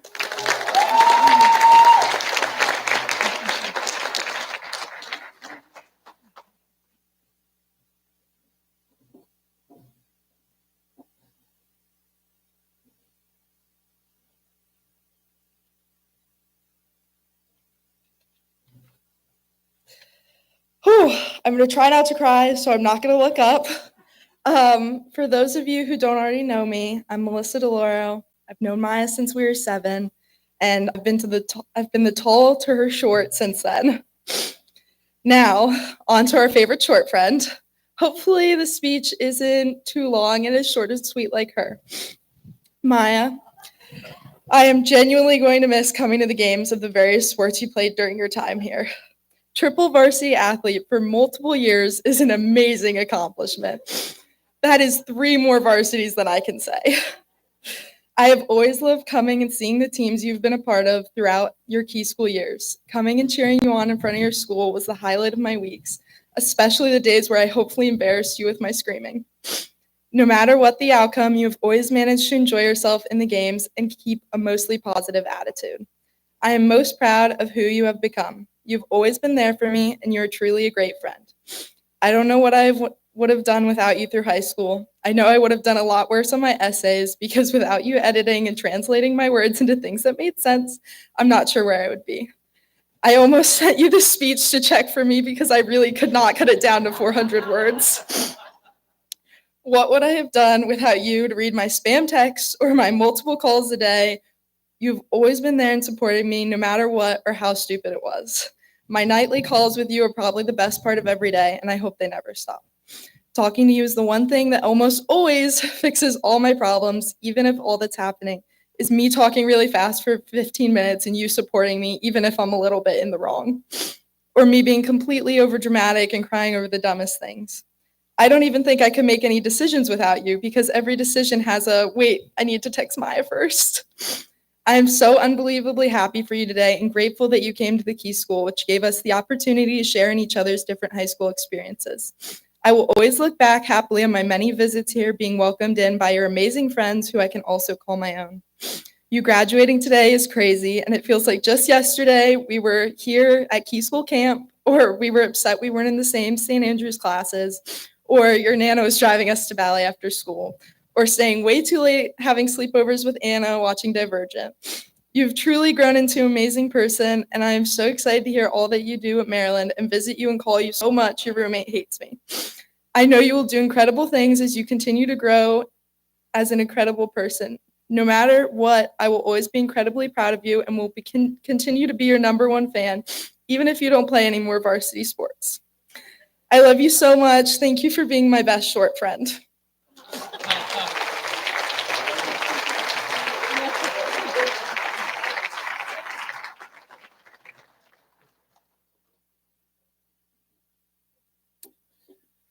Jared Martin Wade.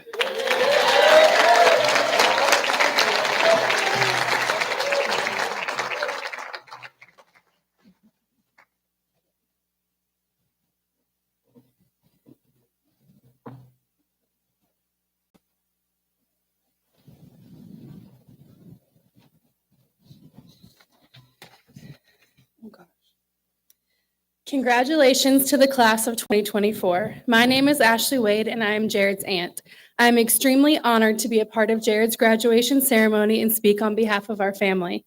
Jared and I have always had a close relationship and we have made so many great memories together along the way. From countless beach vacations in Ocean City and road trips to visit my dad in Myrtle Beach, to ziplining and go-karts and spending time together at Orioles, Ravens, and Terps basketball games, we always find a way to have a good time and are memories that I will cherish forever. Since he was young, Jared has been extremely athletic and excelled at any sport he tried, but it took him a while to figure out which sports he was truly passionate about. Jared fell in love with football at age 6, although when he first started playing, his coaches couldn't get him to tackle anyone. Jared was so much bigger and taller than the other kids his age, but his caring nature outweighed his competitiveness when he said he was afraid he'd hurt someone if he tackled them. However, he quickly outgrew that and became a great football player, even winning a Defensive Lineman of the Year award. Basketball was Jared's other love, regardless of whether it was playing it, practicing trick shots, or watching it on TV, or even making the buzzer beater against Perry Hall Christian earlier this year. Being involved in many sports growing up and throughout his time at Key has taught Jared valuable life lessons, as well as how he's met some of his best friends. Jared has always been dedicated to the things and values that were important to him. Despite changing schools throughout the years, he has been committed to maintaining his closest friendships, no matter the circumstance or the distance between them. Since Jared was young, he has consistently had a caring heart, a strong desire to help others, and a love of animals, 3 of the many qualities he gets from his mom.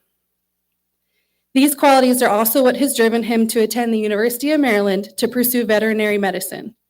Jared, your journey in life has been far from easy, but I couldn't be prouder of the smart, talented, funny, persistent, and caring young man that you have turned into, and your mom would feel the same.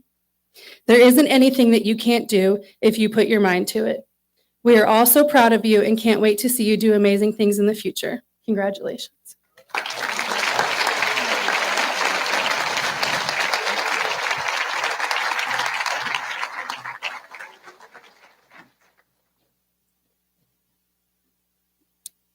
Parker Leo Weinstein.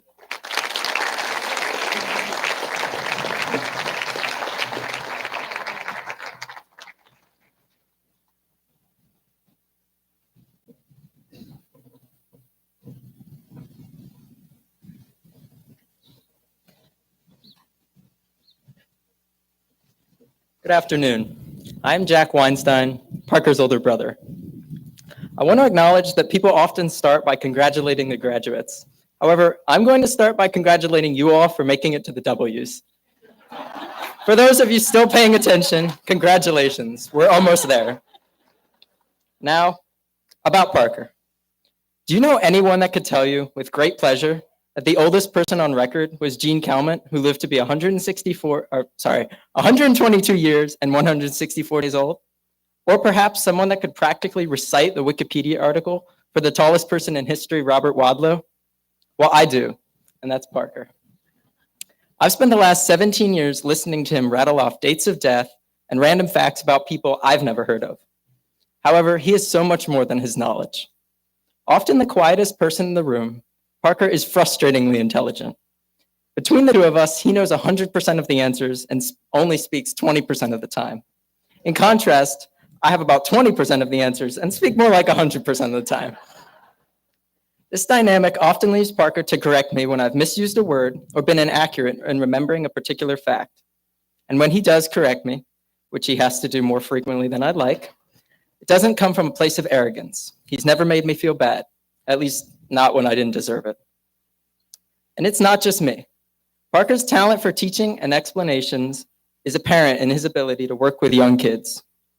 Whether we're tutoring young students or simply spending time with our young cousins, I'm constantly in awe of Parker's extraordinary patience. Yes, Parker, I know I've just split an infinitive. No need to correct me. Parker's calmness and composure is not limited to working with others. These qualities also translate into his Lego stop-motion animation videos.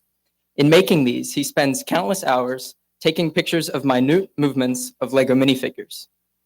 I, fulfilling my role as older brother, like to poke fun at the amount of time Parker spends capturing each frame, as he often spends about 20 hours to yield about 20 seconds of footage. However, I don't think it was until recently that I truly started to appreciate and admire the concentration that his videos take and the stories he's able to create. In reality, I didn't appreciate this until Lego actually hired him, and he started getting paid for it. His YouTube channel is called A Brick History. That's A Brick History. I strongly suggest you subscribe. Parker, as you prepare to attend Brown in the fall, I hope you'll consider the true gift that you have. You are the smartest person I know, except for when you thought the Super Bowl was on a Tuesday. You are kind and gentle, and I truly hope that anyone who meets you finds as much pleasure in knowing you as I do. You have so much to offer, and I beg you to share it as often as you can. To close, I have one final piece of advice for you. As The Outsiders puts it best, stay gold, pony boy, stay gold.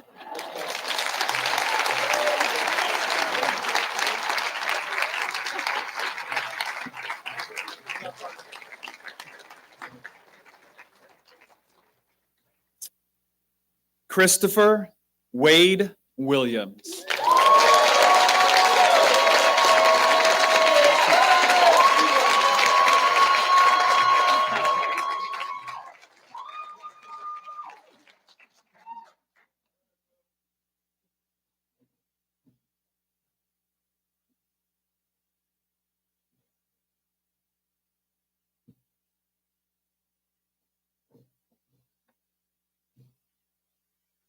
First, I would like to say good afternoon to the Keith head of school, the Board of Trustees, teachers, administrators, graduating students, parents, and others who has made this school a successful one.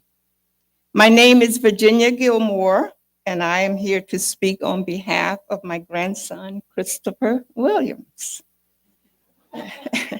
This is a great honor and occasion to see Chris and all the other graduates walking across the stage today to receive the graduation diploma.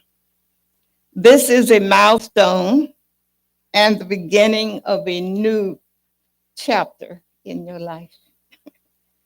Chris has truly enjoyed this day, his days here at Key. I have watched him grow into a mature young fellow over the years, and it's pretty much due to the guidance that he has gotten here at Key. Chris was always busy. As a young kid, he participated in basketball, baseball, and Taekwondo. As he got older, he decided to focus more on Taekwondo, executing his skills and watching and reaching the second level black belt, often placing him in the first form and sport point sparing as a member of the USA AAU Taekwondo. He liked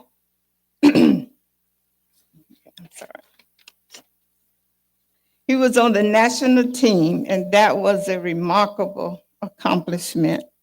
I enjoy seeing him kick and kick. Right before the COVID pandemic, Chris received word excuse me, that he was competing internationally. Because of COVID, he never got that chance. Chris kept playing baseball. I would be remiss if I didn't mention his spectacular outfield catches. Yes, Chris. And stolen bases. Yeah, you know what grandma loves to see. He enjoyed winning championship for the second season while he was here at Key. During his senior year at Key, he tried soccer just for the fun of it and the camaraderie it brought. These activities helped him to become well-rounded and grounded, and it taught him teamwork and how to win and lose gracefully. Chris is tough, but always smiling and ready for a good joke. You may not know it when he walks into a room, but you certainly know him by the time you leave.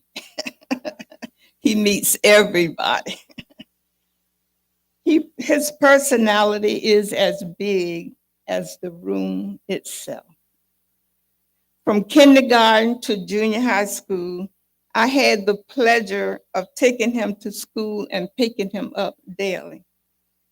We had many days of laughter, jokes, and funny games.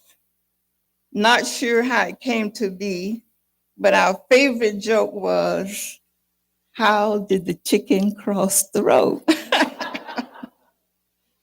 Our creative skills had to move up a level to come up with a different answer every time.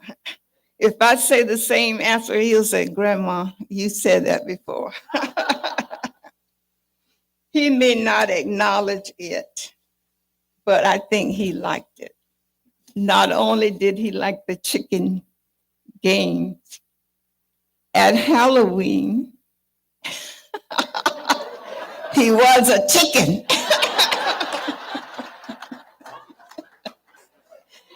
So, yeah, that was our joke. It brought lots of laughter into our day.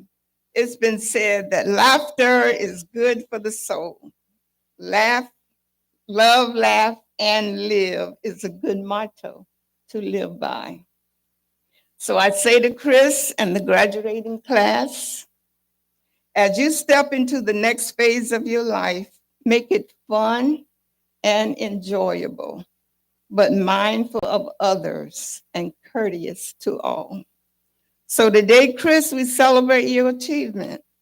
Keep your head on straight, persevere, and determine not to give up. I love you, I applaud you, and thanks to the entire Key family for making Chris's time here at Key memorable.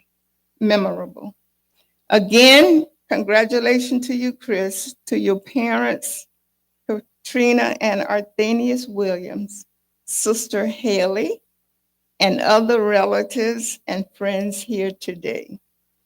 We are praying for your future success at Temple University and in life itself. May it be all that you want it to be. Congratulations. You'll be good, man.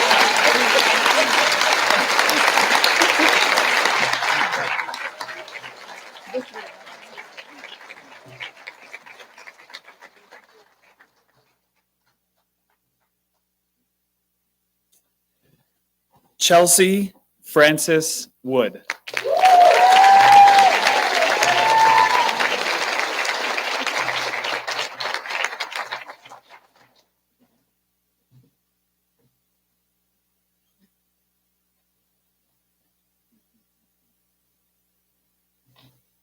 For those of you who don't know me, I am Owen, one of Chelsea's two older brothers.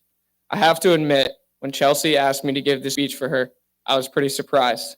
This is because back in preschool, in an interview with her teachers, Chelsea explicitly stated that our other brother, Graham, was her favorite. So I guess over the past 15 or so years, things have changed. But then again, a lot of things have changed since then. Looking back, Chelsea's first life ambition was to be a dog. And then it was a dragon. And from there, an archer, a soldier, a singer, a designer, a writer. Her dreams have changed, but Chelsea's passion and strive to be great have been unwavering. If you have ever shared the field or been unfortunate enough to play spike ball with her, you know how determined and fierce of a competitor she is.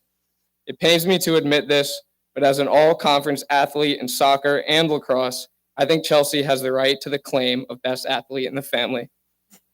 Chelsea's dedication also shines through as a student and as a friend. Since being at Key since first grade, she has created many lifelong bonds, and I know that's because you are funny and endearing. As the baby in our family, you've been the center of many laughs and moments that I will never forget. You may never live down King Carter and his oyster empire or ordering that Coke in a flawless Spanish accent.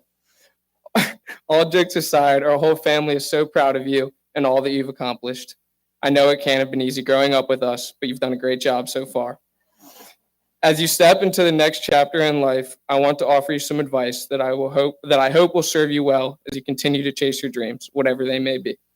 First, remember that your goals and ambitions will continue to evolve and change, but what matters most is that you bring the same determination and passion that you have so far, and you will continue to succeed. Second, stay true to yourself and what makes you happy. This authenticity is the key to creating more meaningful relationships when you go off to college.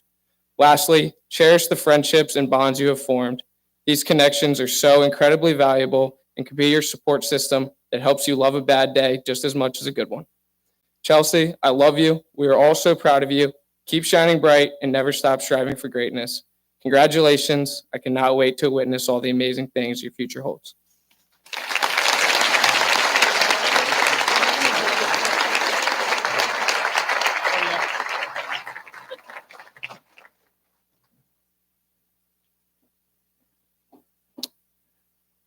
Elizabeth Barbara Yunkin.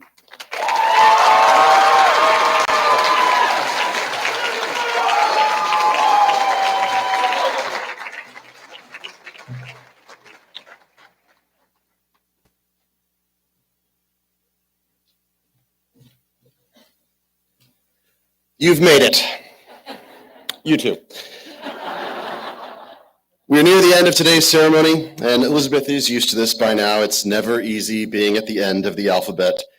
And for those of you who live down here in the lower letters, it's always very charming when someone says, you know what? We'll go in reverse alphabetical order today. And then they look at you expectantly like you're supposed to rush up and give them a big hug and say, oh, thank you. It's everything I always thought it would be and more. Patience is a virtue of those who live on the far end of W. And there are few students I've ever known who possess as much patience, grace, and kindness as Elizabeth. I was very delighted when she asked me to speak on her behalf today because it will allow me to engage in her absolute favorite pastime, which is people showering her with praise in a public forum. Look at her. Doesn't she look so comfortable and happy to be standing here in front of you all as I talk? Possibly now thinking maybe this wasn't such a good idea after all. Well, over the course of the next 27 minutes, it'll be my pleasure to tell you why Elizabeth is so amazing. All kidding aside, you've heard the expression, save the best for last. And obviously, by virtue of being granted this singular honor, I'm very biased, but I think I can make a strong case that indeed we have. In all honesty, this is one of the harder speeches I've ever had to write for a Key School graduate. It's absolutely not for a lack of things to tell you. Quite the contrary. The issue I have is I don't even know where to begin. Do I first tell you about getting to know Elizabeth on Zoom as she arrived as a new student to Key? Or how wonderful she was singing I Have Confidence from the branches of that tree over there? Or the final shot from the manse roof right there? Sorry. Do I tell you about putting her inside a giant orange? Or her dancing Woodstock tearaway outfit? Or our shared dreams of one of her characters being the sole survivor of a robot apocalypse, or the fact that she takes a stage slap better than anyone I've ever seen, and her French accent is absolutely outstanding. Or I could tell you that she can push all of that gifted performing aside and be an invaluable member, selflessly giving her time to the production team as my assistant director most recently. Maybe I tell you that she's an incredible writer and has demonstrated this gift in both playwriting and short fiction. She wrote and produced a play last year and was editor of the school's literary magazine this year. No big deal. Actually, you know what? I should probably tell you about how amazing an artist she is and how she showcased that in an incredible array of works during this year's senior art show. You know what? Maybe I should just tell you that there isn't a single faculty member who has taught Elizabeth over the last 4 years who didn't come away from the experience so grateful to have had such a talented, conscientious, but most importantly, kind and thoughtful presence in their classroom. And I'm one of the luckiest of all because aside from the hundreds of rehearsal hours, dozens of hours in D&D sessions, I've had that singular pleasure 3 separate times. Elizabeth has also recently become interested in library science, and spoiler alert, she excels at that too. You'd be surprised at how much of our newly renovated upper school library looks the way it does or is beautifully organized the way it is due to Elizabeth's efforts. But let's be honest, at this point, that shouldn't surprise you.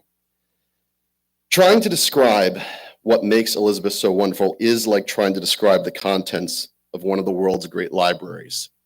There's just too much there. And it's usually really, really quiet. And like the loss of one of the world's great libraries, I don't really know how we'll ever be able to replace her or what she has quietly meant to countless people in our community. She does dozens and dozens of tremendously important things for everyone around her all the time and refuses to make a big deal out of it. And I haven't even scratched the surface. I didn't even get to talk about the baking or the pun-based humor. Seriously, like a library, there are volumes and volumes of amazing. I think in the end, we should all just smile, knowing what the rest of the world is in store for once they have a chance to get to know her as well. Congratulations to you, and congratulations to the entire class of 2024.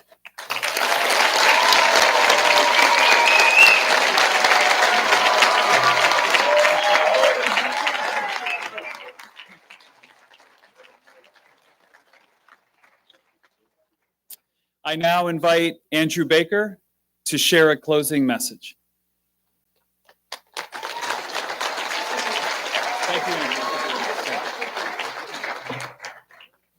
Hello, my name is Andrew Baker, and I've attended Key School beginning in pre-K 3. I joined this community in 2007, but unlike some of my peers, I cannot brag that I've attended Key for the entirety of my education. Last year, for my junior year, I had the privilege to attend a boarding school abroad. At the end of my year abroad, I faced the choice of continuing my education there and graduating with my new friends, or returning to Annapolis to graduate from Key. The consideration was difficult. Making friends at my new school had been somewhat smoother than I'd expected, and I'd avoided any majorly embarrassing mistakes. Homesickness was ever present, but not a constant drag. All things considered, the transition had come relatively easily. But when considering why I was able to make myself comfortable in this new situation, I had to recognize that Key's influence had helped prepare me for that journey. Key has, from the moment we arrived here, worked diligently to shape this class into a group of young men and women who are friendly, easygoing, and respectful of others. Key has taught us to value genuine friendships and to consider no one an enemy. We have grown tolerant of stress due to the rigorous curriculum Key imposes and have built a sense of self-assuredness in taking on new challenges. Those preparations served me well as I walked into the unknown. Key shapes its students into people who are capable and unafraid to make a place for ourselves. Despite those capabilities enabling me to have a comfortable experience abroad, I recognize that Key, this community, is what gave me those abilities, and returning to Key would allow me one more year to be shaped and influenced by our incredible group of teachers, staff, administration, and students. The values and bonds that this grade has created over its 15 years of shifting existence are perhaps our greatest asset. I can confidently say that my classmates are among the most kind, genuine, and intelligent people I have ever met.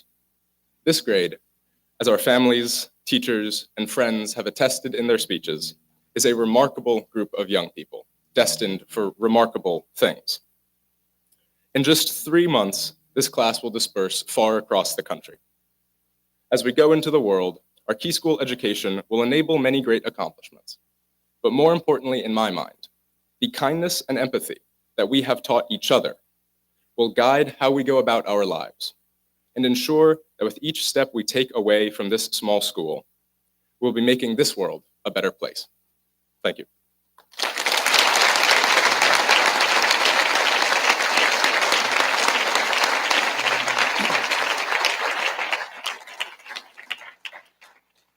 In closing, we invite each family to take a decorative plant on stage as an ongoing momentum of our experience here together today. If you would like a professional photograph with your family, please look for the flags off to your right as a place to have it taken. And lastly, let's have one final round of applause for the Key School Class of 2024.